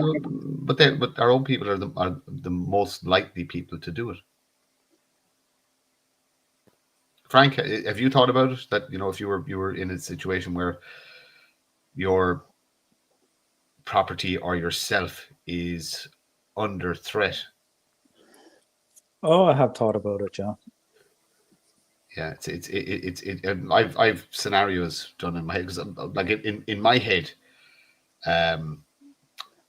it's a case of if somebody is you feel that you are threatened, you take a step back and you say, and you have to say it out loud, I feel threatened and I'm stepping back, please do not step into my space again. And if they come forward, do it a second time, and if they do it a second time, then as far as I'm concerned, it's your fair game to defend yourself. I don't believe in the waiting for somebody to do you harm, which could be fatal. Then if somebody's threatening you, they're threatening you, and you have a legal right to protect yourself within reason. But it's something people should be very, very cautious of. Be cautious of your surroundings. Be cautious of, that not everybody is as sane and stable as we are. And some people feel their point of view is more important than ours for some strange reason, or we have the wrong point of view because it's not as extreme as theirs. Like I said, I don't think I've met a lefty yet in my life that I'd be intimidated by, but there's some scary people on our side that I would have concerns about. It's food for thought. Also, arming the population. I personally think everybody in the country should own a firearm. You should, for literally for survival purposes, as in relation to, it's a very effective way of hunting. And if the fact that it's happened, that power outages happened across Spain and Portugal and parts of France, that these are realities we have to deal with. Like, how else, if you don't own a firearm or a fishing rod, how are you getting protein when the lights are out? These are questions people need to be preparing themselves for. Because, Eddie.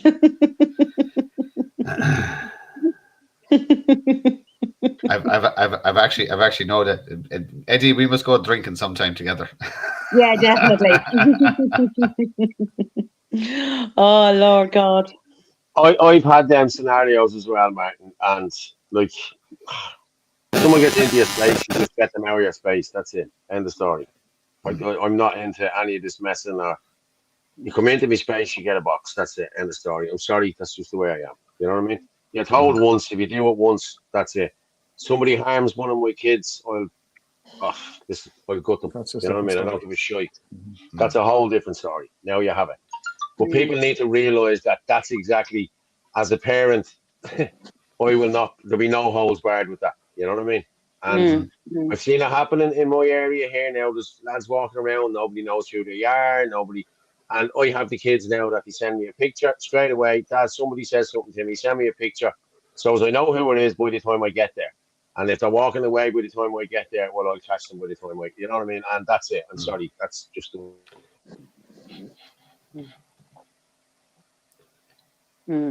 But you are watching your surroundings. Like, I mean, even just me walking down the town now, you are watching around.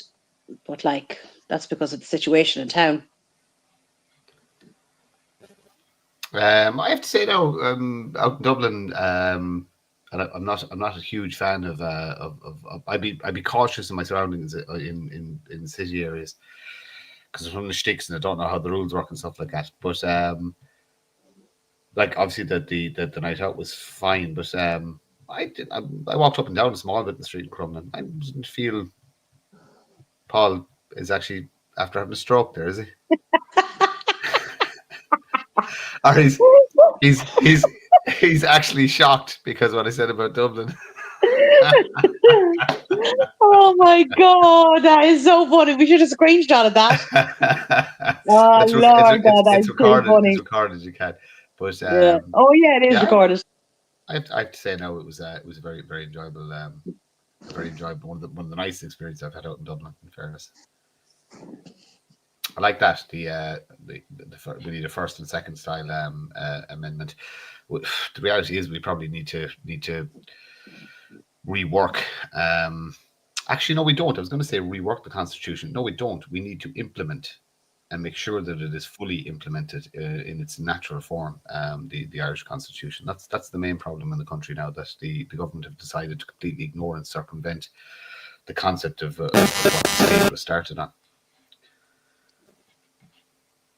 That's Jaden sending images there.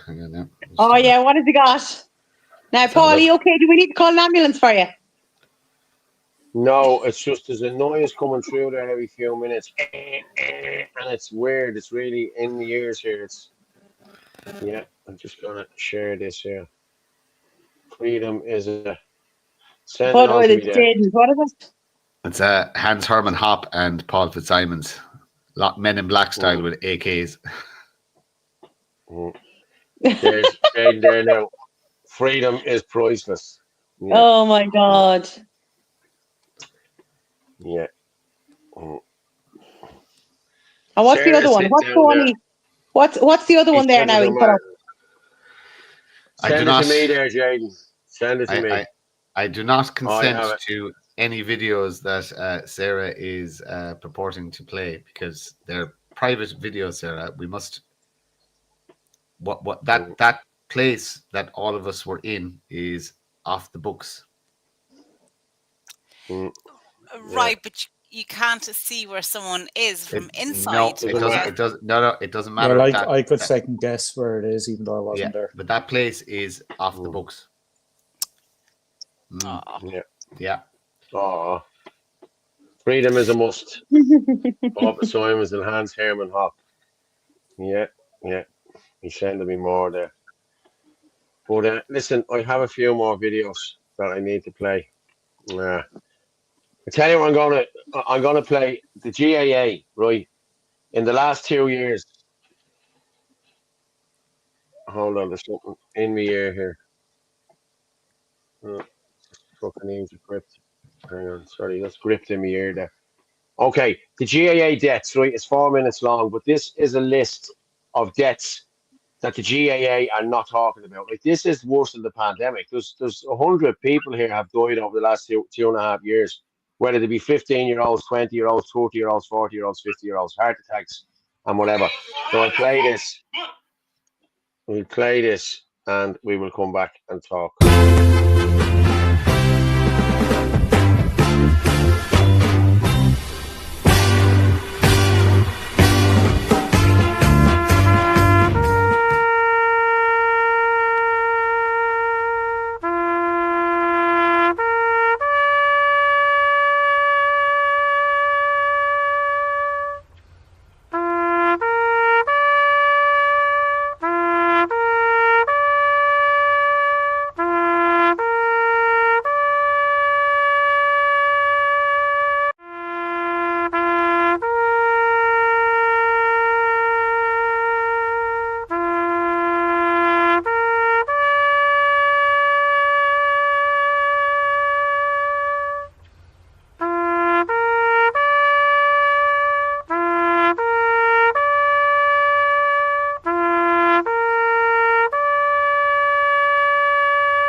That is, come on now. Like you cannot hide this anymore. These excess deaths, especially of young kids and young Yeah. adults, it just cannot be hidden anymore. It's through the roof. You know what I mean? It really is. Nobody's really talking about it. The media are not talking about it. And I was texting with Ferg the other day, and Ferg is thinking of holding a big protest for this, and I would fully be behind them to do this. I really would, you know. So we will talk to Ferg in the coming weeks, you know. Definitely, Well, yeah. and Jerry Waters, though. Jerry Waters would be front and foremost. Like, he lost his license over this, you know. Yeah. The thing is, what they're doing, you know, they're saying that not those deaths, but deaths are caused to other things. So, for example, and they'll conflate this and saying, you know, sports for young men and women are dangerous to your health. You know, don't be excessively training, and you know they spin it like that. Yeah. You know, it's They make fucking any crazy. excuse. But it's pretty much all fit and healthy people. That this is, you know, suddenly dies. 2-minute read. Myocarditis. Yeah, pericarditis. Yeah. You know, blood clots. Again, as I said, we say before, if they talk about it, they have to admit something is happening, and they will not admit that anything is happening. That's the problem here. But I think Wake Up Era has maybe it's a space tomorrow night. Might be, maybe it was tonight. I'm not sure. But at 8:30, it could be tomorrow night. I'll check. But anyone who wants to go on that, please do. Michael John, you know the lovely hymn about Our Lady, Queen of Angels, Queen of the May. Yeah. It makes no sense. Streaky. Every week in the football first divisions, a game gets stopped because of a measure in the ground. There are a lot of medical emergencies. I've been watching that as well in the UK. Yeah, there's a lot of medical emergencies in the UK. And I'll be honest with you, before 2020 or 2021, I can only remember one footballer having heart problems, and that was the black dude for Tottenham. Now, I'm 56 years of age. I don't remember anyone else having heart issues. In the last 4 years, we have had footballers from Colombia, from Venezuela, from Italy, from Barcelona, all just collapsing on the pitch, and nobody's talking about it. You know, so yeah, it needs to stop. It really does need to stop. Young men dead with Luke O'Neill, front and centre, nowhere to be seen now. Same with Dr. Houlihan. I'm going to be honest with you. How anyone could trust Dr. Death after what he did with the cervical cancer thing is beyond me, and especially women. You know, I know people. Trust the science, trust the science. With that creep, with that Dr. Death, I don't think so. No way. And then how could you trust Luke O'Neill when he had shares in Pfizer? That's a conflict of interest. Of course he was pushing the shots. Yeah. Sergio Aguero, there's one there as well. He played for Man City. Sergio Aguero had to stop playing for Barcelona because of heart issues after he got vaccinated. That's a well-known fact. That's a fact. You know what I mean? Proud of the young kids where I'm from. Kids aren't stupid. They see what's happening. Catholic Hall is filling up again. Good.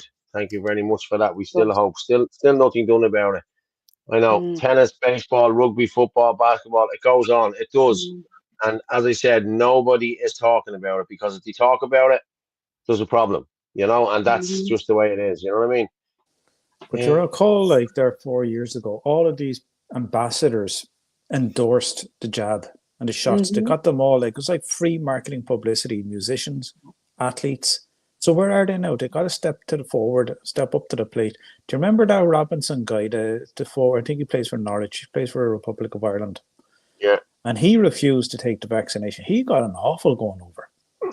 Yeah. Why should you be off training and on a training camp with the Irish team for a friendly or all this type of stuff? Like, he stuck to his guns under that pressure, and he was put. It was like the time when Roy Keane was put in front of the press. That time there was a fallout with Jack Charlton. You know what I mean? And he was put in the public. You know, it was like they dragged him. Mick McCarthy. Mick McCarthy. It wasn't Jack. No, but you remember when he was younger, a young lad, like there was a fallout there, and was it Italia 90, and Jack Charlton put him out or spoke about it. I don't know what it was, but he kind of humiliated him, and he went with it. Said he'd never do it again, and I think that's where he got decided not to go with the Mick McCarthy thing. But Robinson was dragged out in front of the media as well for twice on press conferences. And they all got him on the, why did you not get vaccinated? Do you not put people in danger? So you have to hand it to people like that who, under the pressure, on the spotlight, whatever about me doing it in my own home and not conforming, but to be put under pressure like that, well, I did in the workplace, you were put under pressure, but fuck that. They've got to step forward. They've got to step forward and be ambassadors for this. Sorry, Paul. Yeah. There's Tom Lockyer, Wales football captain. He plays for Luton. He took a heart attack on the pitch last season. That's what I'm saying to you. I have never, ever in my days seen as many heart attacks. Yes, Frank, you're correct. Yeah, of course we are. Houlihan received grants from Gates. Same with Donnelly. Donnelly, candidate. Yeah. I forgot my name. I see your comment there. Remember.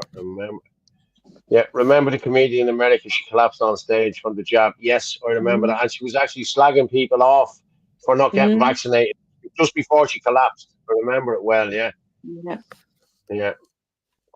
I did the vaccine. Listen, a lot of people got the vaccines, and I'm not knocking anyone who got it. Like, you know what I mean? Justin Bieber, he got Bell's palsy over it. Yeah, and his wife ended up with a stroke. Was it a blood clot or something on the brain? She ended up with as well. Yeah, Novak. He didn't get it. Yeah, he was banned from the Australian Open. He's a devout Catholic. He would not get it, and he has been proved right. You know what I mean? Luke is releasing new meds. He has the Poolbeg Pharma. Millions got from the Disruptive Technologies Fund. Yeah. Jesus Christ. Yeah. See, this is all becoming normalised. It is, Chris. It is, Chris. 100%. Yeah, I remember the comedian. Yeah. Okay, I have one more there. Have I got the git? Yeah, that's true. Look at the TV presenters, collapsing as well, and the ones reading the news collapsing as well. Yeah. I have one here.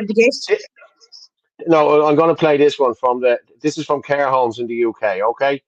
This is where they were told not to put a resuscitation on it. Do not resuscitate on the old. It's only a minute long, so we play mentioned that often all that would happen was that just in case medication would be prescribed. If it was something more mild, were you able to get things like antibiotics and we were milder able treatments? We prescribed antibiotics, but 9 times out of 10, if a resident didn't get better from that, it was just in case was prescribed. Okay, thank you. As Cardi, in your experience, no, we didn't get any GPs in. We consulted with GPs over the phone, and 9 times out of 10, regardless of what the residents' symptoms were, they were prescribed just in case medication. Okay. We really struggled. I think it was months and months before we got a GP into our home. Pick your poison. Drink it down. Hope you enjoyed some. You did your mother proud. But I provide ammo just to keep you straight. Smile as you unload. So that's what you were doing in the UK. Do not resuscitate. Anyone who was in a care home, if the antibiotics didn't work, you were put on a ventilator and you were killed. Oh, yeah. There's no other way of putting it. Like, you know what I mean? You were killed. Simple as that. You were given remdesivir or you were given midazolam. I think it's midazolam over there. It's remdesivir in the States. Yeah. And you're put on an end-of-life course of... Well, all I can say is I look forward to the day when there's a Nuremberg 2. Because by God, there's going to be a lot going for it. Yeah. What did you say, Orla, there? Sorry? I said I will look forward to the day when there's a Nuremberg 2, because there will be a lot for it. Yeah. Like, nobody actually died of COVID. They died with COVID. They didn't die from COVID. These were all just making up numbers. The other comorbidities. Look at the ones that died in the car crash and were put down as a COVID death. Phil McCrack is back on as well. He's gone now, Phil McCrack. I'll read out what Phil McCrack says. Stop telling lies about Herman Fitzy. Your show has gone from being promising to a biased, one-sided story. Another RTE sellout, you plonker. And we have, how many have we got there? We've 1,110 people that'll tell you different there, Luke. So fuck off. Don't be annoying me, okay? Philip Mustafa. Yeah, Phil McCrack. Phil McCrack, yeah. Well, Phil McCrack, your crack is gone now. Cheerio. Bye. No more airtime for you, Phil. That guy in Australia who showed to get vaccinated, mate, at the tennis player ended up dying from a heart issue. Yeah, he did. Yeah. A lot of people did. They were giving people midazolam in Britain. They were, and there was a guy actually called it out. And his father was killed, and he called it out, and he actually died himself 2 weeks after he called it out. Isn't that mental? Yeah. But you look at what's his name, Dr. Brian Ardis. He has spoken out about his father-in-law, where his father-in-law was given midazolam as well and died, and he is calling it out as it is. Yeah. But even if you look in America, the mayor of, could have been Chicago or somewhere, made sure she got her mother out of the nursing home before all of this happened. You know, it makes you think, you know. What were we going to say, Sarah? Sorry. I was going to say to the guy, what was it, Phil McCrack, whatever the fuck that name was, put up your real name, come on video, and say what you want to say. That's all. That's all I want to say. Is like all of these people with these fake names, like throwing shit. Yeah, I know who they are. I'm not stupid. Listen, I know exactly who they are. No, I know you probably know them. I don't know them, but I'm like, just put your name up. Yeah. Well, there's the number there. 0892031521. Phil McCrack, if you want to come in here and have a chat, in you come. Let's see your face. In you come, mate. Do you see the video of Git? I will. I'll show that now in a minute. But I just want to share this as well. Another young fella has been arrested in Coolock, stemming from the so-called riots. Coolock riots. Gardaí arrested teen, bringing total number of arrests to 40. Gardaí have arrested a teenager in connection with the investigation into the Coolock riots, which occurred on July 15th last year. There was no riots in Coolock last year. The Gardaí done that. That was the Gardaí who started everything there. I was there. I was live streaming it. So they're full of shit. But there you go again. BreakingNews.ie, RTE, the Virgin Media, they all run with the same story. A Virgin Media reporter, Paul Costello, tried to infiltrate that place last year with masks on, with Antifa members. And nothing has been said about that. Nothing has been said about that. His phone fell. A lad found his phone, and the lad that found it is doing 3 years now in Mountjoy. This brings the total number of arrests to 40 on the Malahide Road. There were violent scenes in the area after government announced plans to repurpose the building to house international protection applicants. The main adult teenager was detained for questioning under Section 4. He has since been released pending referral to the Gardaí Youth Division and Programme. Gardaí said investigations are ongoing. Why would you even release shit like that? You know what I mean? The same way as they done me the other day. Did you see it? Ex-candidate. Now, people rang me and said, listen, for anyone who didn't know you were a candidate, Paul, everybody knows you were a candidate now. You know what I mean? Bad publicity is publicity, like, you know what I mean? I don't give a shit. But I avoided jail. I was never going to prison for that. Never in a million years. You know? And she had to deal me on the non-compliance. But you can clearly see, as I said the other night from the video, when he says, are you going to comply? I say, yes, of course I am. I'm hardly going to get you. I'm hardly going to let you and them 6 fucking ages put me into the back of a van. And he told me he could handle himself. And I told him I could handle myself too. Take off your uniform. As I was walking away, he followed me and he punched me 3 times and then he arrested me. It was a setup. You can clearly see the inspector walking by, the inspector talking to him. I have that on video as well. And that will all be released after the appeal. And let the public decide. You know, I'm going to give it to Griffith and whoever else and let them run with it as well. Paul McKeown, the second plantation is pretty depressing. Sarah Malone, what's Sarah? Jesus, I wasn't aware that lad they found the phone got 3 years. Yes, he did, Sarah. He actually got 3 years. He got 18 months for phone and 18 months for book notes. And he's a good one. Listen, he's a nice kid, Flicko. You know what I mean? He really is. And the establishment views, we have to beware, take it and push it. Yeah, Yeah. Melissa Kelly, Anya Shog, grow up. I'll give you a real name so anybody might give a fuck. Okay, Melissa. I don't know. Hello, Melissa. How are you? Good. I was just going to say, Melissa, I think she's going through something right now, but I think we know her. She does more work than anybody in combating, Martin, I'll let this over to you. On Melissa Who, Kelly. Melissa?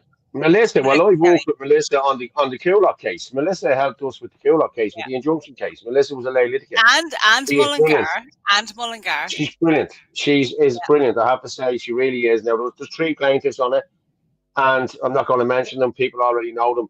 But I have to say, Melissa has done sterling work, and she continues to do it all around the country. Fair play to her, you know. And I'd never knock her for that. She's really good at what she does, you know. Yeah.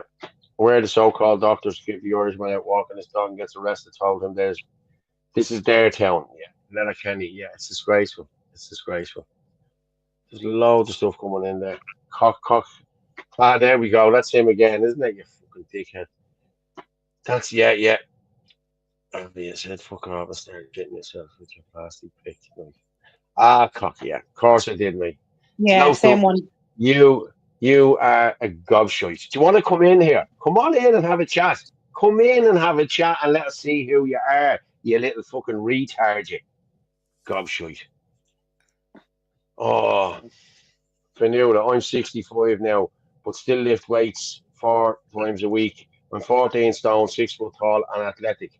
Good, fair play to you, mate. What, Paul? Why are you typing in about yourself? I'm not typing in any. What did it say? Oh, was that me? No. Oh, no, I didn't know. Sorry, what does this fella say? Oh, there he is again. Fucking easy shit. I'm going to get rid of you now. That's Joan. What's Joan saying? The court case has stopped the government from choosing sites for the IPAS centres, and we are winning it. We are, Joan. You're dead right. We really are. Native Irish will give you a slap out of it. Yeah. Native Irish off. Fuck off. Or I'll give you a slap after I give Fitzy one. It wasn't. No, he was replying to Native Irish. Yeah. There's nobody gonna slap me. Trust me, because you get a fucking slap back, mate. Trust me, you will. No ifs, buts, or anything about it.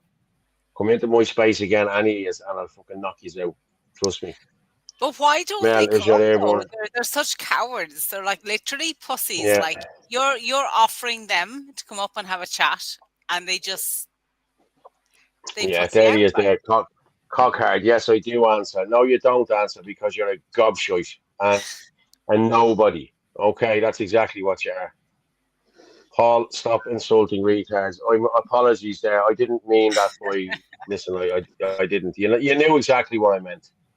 Joan, Melissa is brilliant. She is brilliant, and I can do nothing but big Melissa up because she's a strong lady and she knows her shit. I have to say, she knows her stuff. Fair play to her. Imagine making up different accounts to try troll. Smells it better. Yeah, of course.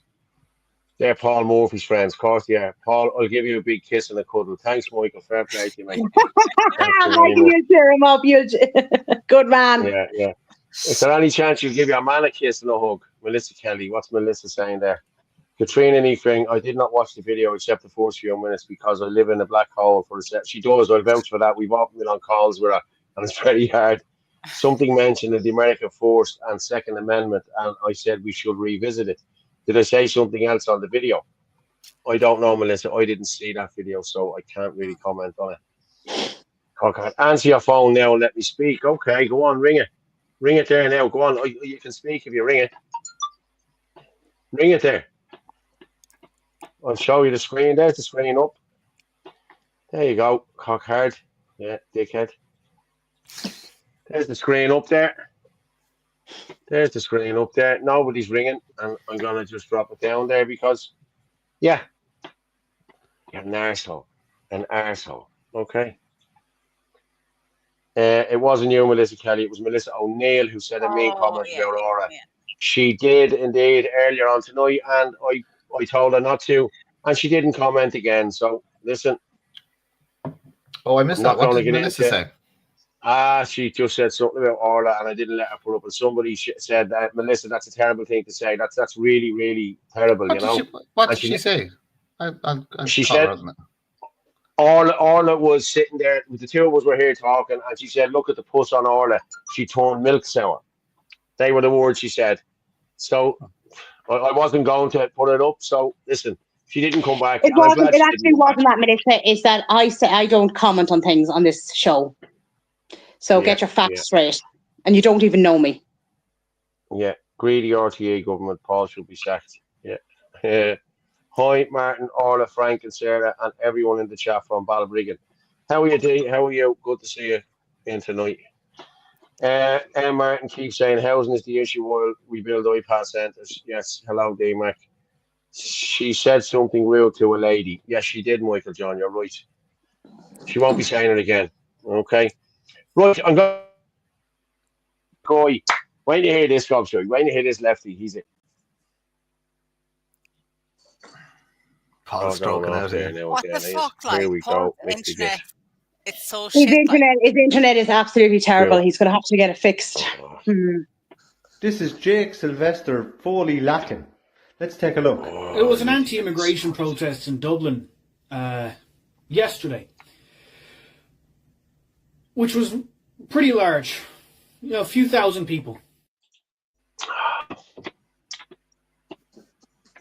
It's just not good, lads.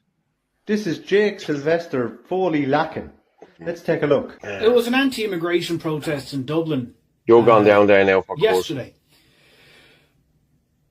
which was You're back in the pretty green room large. for courses here. You know, a few thousand people. Why is this blading link not working? Play the blading video, will you? I'm out of here. This is just so annoying.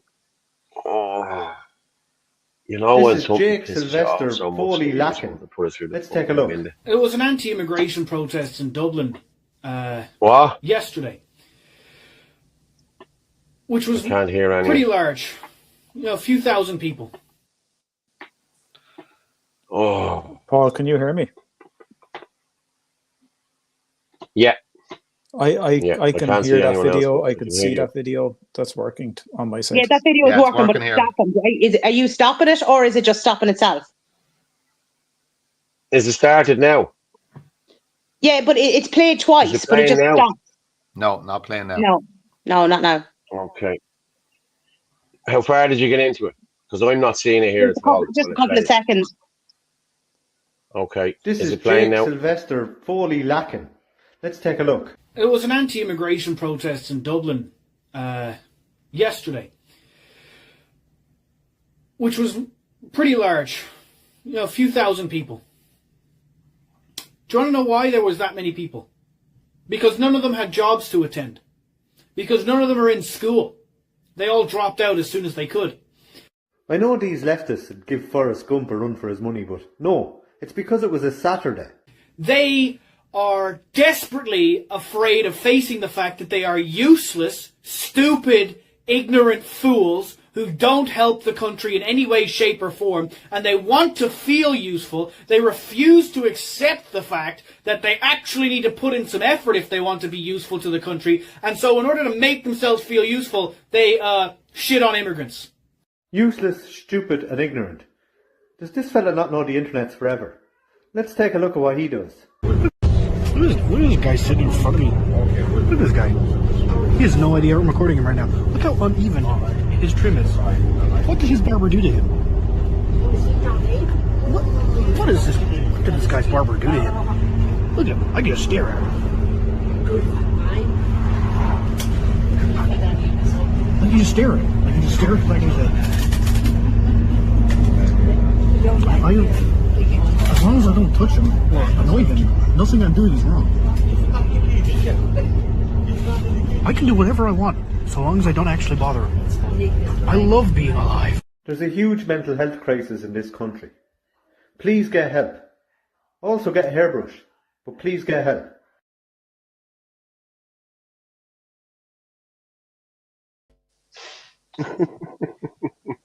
What accent is that? Oh my God. Frank. Where's Frank? Can come back. We think exactly alike. I thought exactly the same thing. What county is he from? Do you say stupid or do you say stupid? Stupid. Stupid. Yeah. Why do people like that say stupid? stupid. But it's you see, it sounds like an Americanized accent, right? But it's not. This is a new phenomenon that's creeping in. This fake Irish accent, and there's people of a certain. They're nearly always left leaning. I'm going to be very kind of descriptive now and careful of what I'm saying. They're nearly always wearing headphones. They're usually very sensitive to loud noises. And there's a whole trope of these people out there that they're just not firing on the same amount of cylinders that we're firing on. You know, there's something in the food, there's something in the water, there's something in somebody I know says it's just another form of Darwinism. But there's definitely another type of human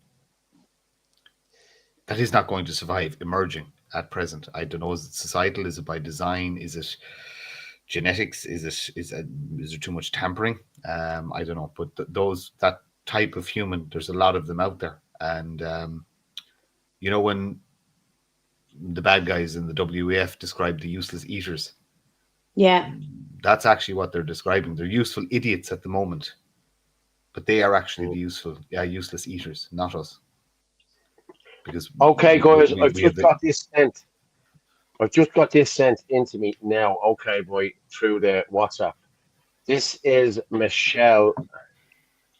Hang on, Michelle Keane. Okay. Wait, let me move us all down here. Just move us all across to the side. Yeah. Where is she? We're just going to remove us there for a minute, right? And I'm going to play this. That's my. Sorry. Why are we not getting this up here, you bastards? There it is there. Okay, let me put you back up. Yeah, there we are. You're all there now. Okay, there we are. Okay, I'm going to play this. Okay, this is Michelle Keane from earlier on. Let's hear what she has to say.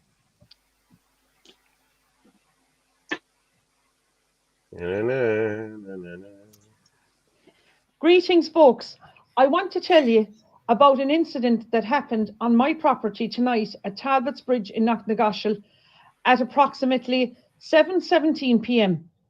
I believe a Mitsubishi Goldie beige Pajero Mitsubishi Jeep reg number 04WD207 trespassed onto the front of my house, and a lady wearing a blue style cardigan jacket approached my electric gates.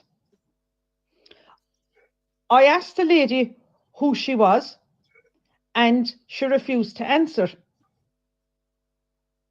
I asked her again who she was, and she refused to answer. And then she continued to walk and trespass on the front of my property, back and over, trying to intimidate me and my two children who were at home at the time. I asked the lady to leave my property, and she refused to go. I asked her again, and she refused to go.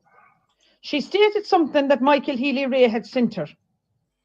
I asked her a second time to leave and told her she had no business on my property, and she refused to go. I believe she was there for a further 20 more minutes, and at approximately 8 p.m. she left in a Jeep with a man driving her.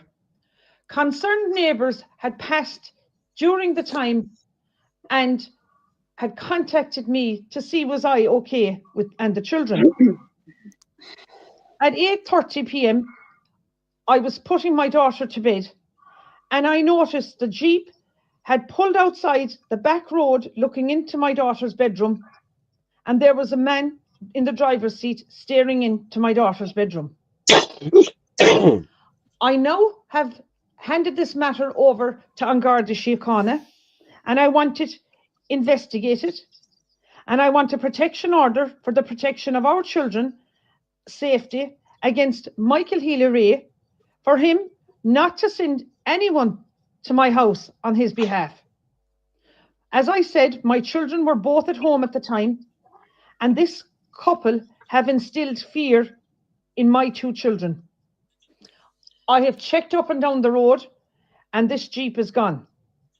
I'm going to make a full statement tomorrow to the Garda Síochána and acquire my protection order. The fact that this couple were watching my daughter's bedroom is very sinister, that they were monitoring my property for 1 hour and 15 minutes. These people, I believe, were up to no good. And I will go for the full protection of the law to protect my property, where I have, fortunately, state-of-the-art video camera surveillance. But nobody will get away with trying to instill fear into my children. Who do these people think they are, thinking they can intimidate walking around my property, up and down the road on my property, to instill fear in my children? So for all the people in Knocknagoshel tonight, be aware there's a Mitsubishi Pajero Jeep doing the rounds, and the reg is 04WD207. Well, there you have it.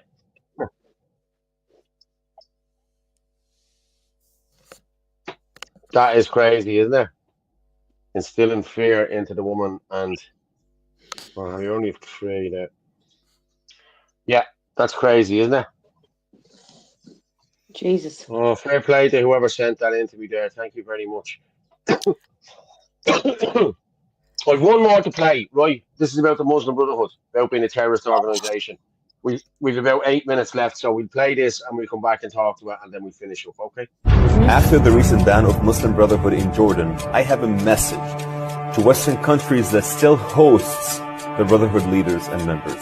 It's a message from those who know. The Muslim Brotherhood is not just a political movement.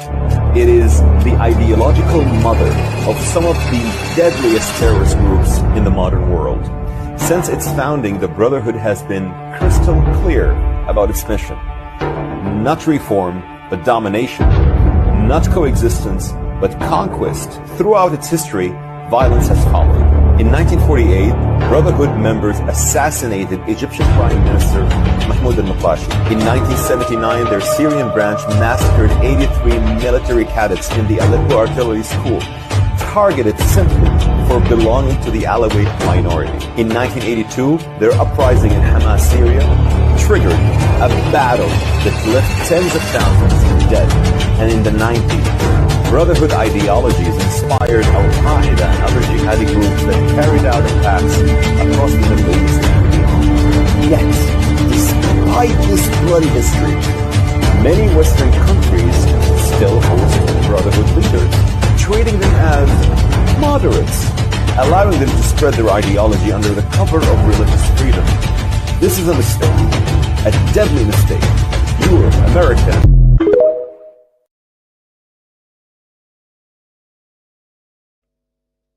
Yes, the Muslim Brotherhood. Dr. What's his name? Al-Dudri, or whatever his name is. Yeah. Yeah, Al-Qadri, yeah. Al-Qadri, yeah. He ran us off the road, yeah. Yeah, that's it. Exactly. I forgot about that. Yeah, Tuesday. I forgot about that. He did try to run us off the road, didn't he? Yeah. But he is the leader of the Muslim Brotherhood here in Dublin. They are a terrorist organisation, and he is the darling of RTE and Virgin Media. What does that tell you, people? Yeah. This man is a terrorist. End of story. He's a Pakistani man from Netherlands. He was thrown out of the Netherlands and came here 19 years ago or whatever, and set up all his shit and done what he had to do. But now he is the darling of RTE and all the mainstream medias. If we remember, this man said he was attacked last year and Mickey Mouse crap, like, you know what I mean? Dr. Umar Al-Qaeda. Yeah. Yeah, do you remember he was saying that he had all these injuries and everything like that, and then that he'd lost teeth or something like that, and then he was on RTE, was it, the next day, and he was fine. Shit. He was full of shit. I'll tell you what happened. So some father came out and caught him in the bleeding car trying to convert his son and punched the fucking head off, and that's exactly what happened. So don't be under any illusions to this fella. You know, he could be batting for the other side. I don't know. You know what I mean? But you know, what do you think, Frank? We've a couple of minutes left. Of just what I watched, yeah. Look at not surprised given the news that's coming out, and also you know Dr. Al Qadri, what he's been getting up to over the last year, 18 months. I was going to say that he was in the car with that young fella trying to convert him until you jumped in and said that itself. Don't know much about the fella except he wanted to challenge me one time when I kind of went public on something that he said, like, you know, just commented on something he said. So he does that. He wants to kind of have that debate. He wants to have that, you know, how can I debate on something on Islam when I don't know Jack, you know, whatever about it. I don't know much about it. I'm not interested in anything on that, except that it's not something that it's not compatible here in Ireland. 100%. So I'm not out there to debate anybody. Not being dragged down to any of that. But this is the man who set up the Eid celebrations with Sinn Féin in Croke Park as well. Yeah, a known terrorist. Yeah, but they're a terrorist. You know what I mean? The money's that they've been stopped in Jordan, Qatar, and everywhere. This is why the mosque closed down and everything else, because of funds and everything else. But hey, listen, it is what it is. Join the dots, kneecap, Sinn Féin, all of this type of stuff is. I know it sounds ridiculous what I've just said there, but look, they're interested in it. You know what I mean? The line is there. Here we go. This is the important part of the night. Go on, Paul. Go on. Look, he's raring to go. Raring to go. Frank, well, I'm going to drop you down. Yeah.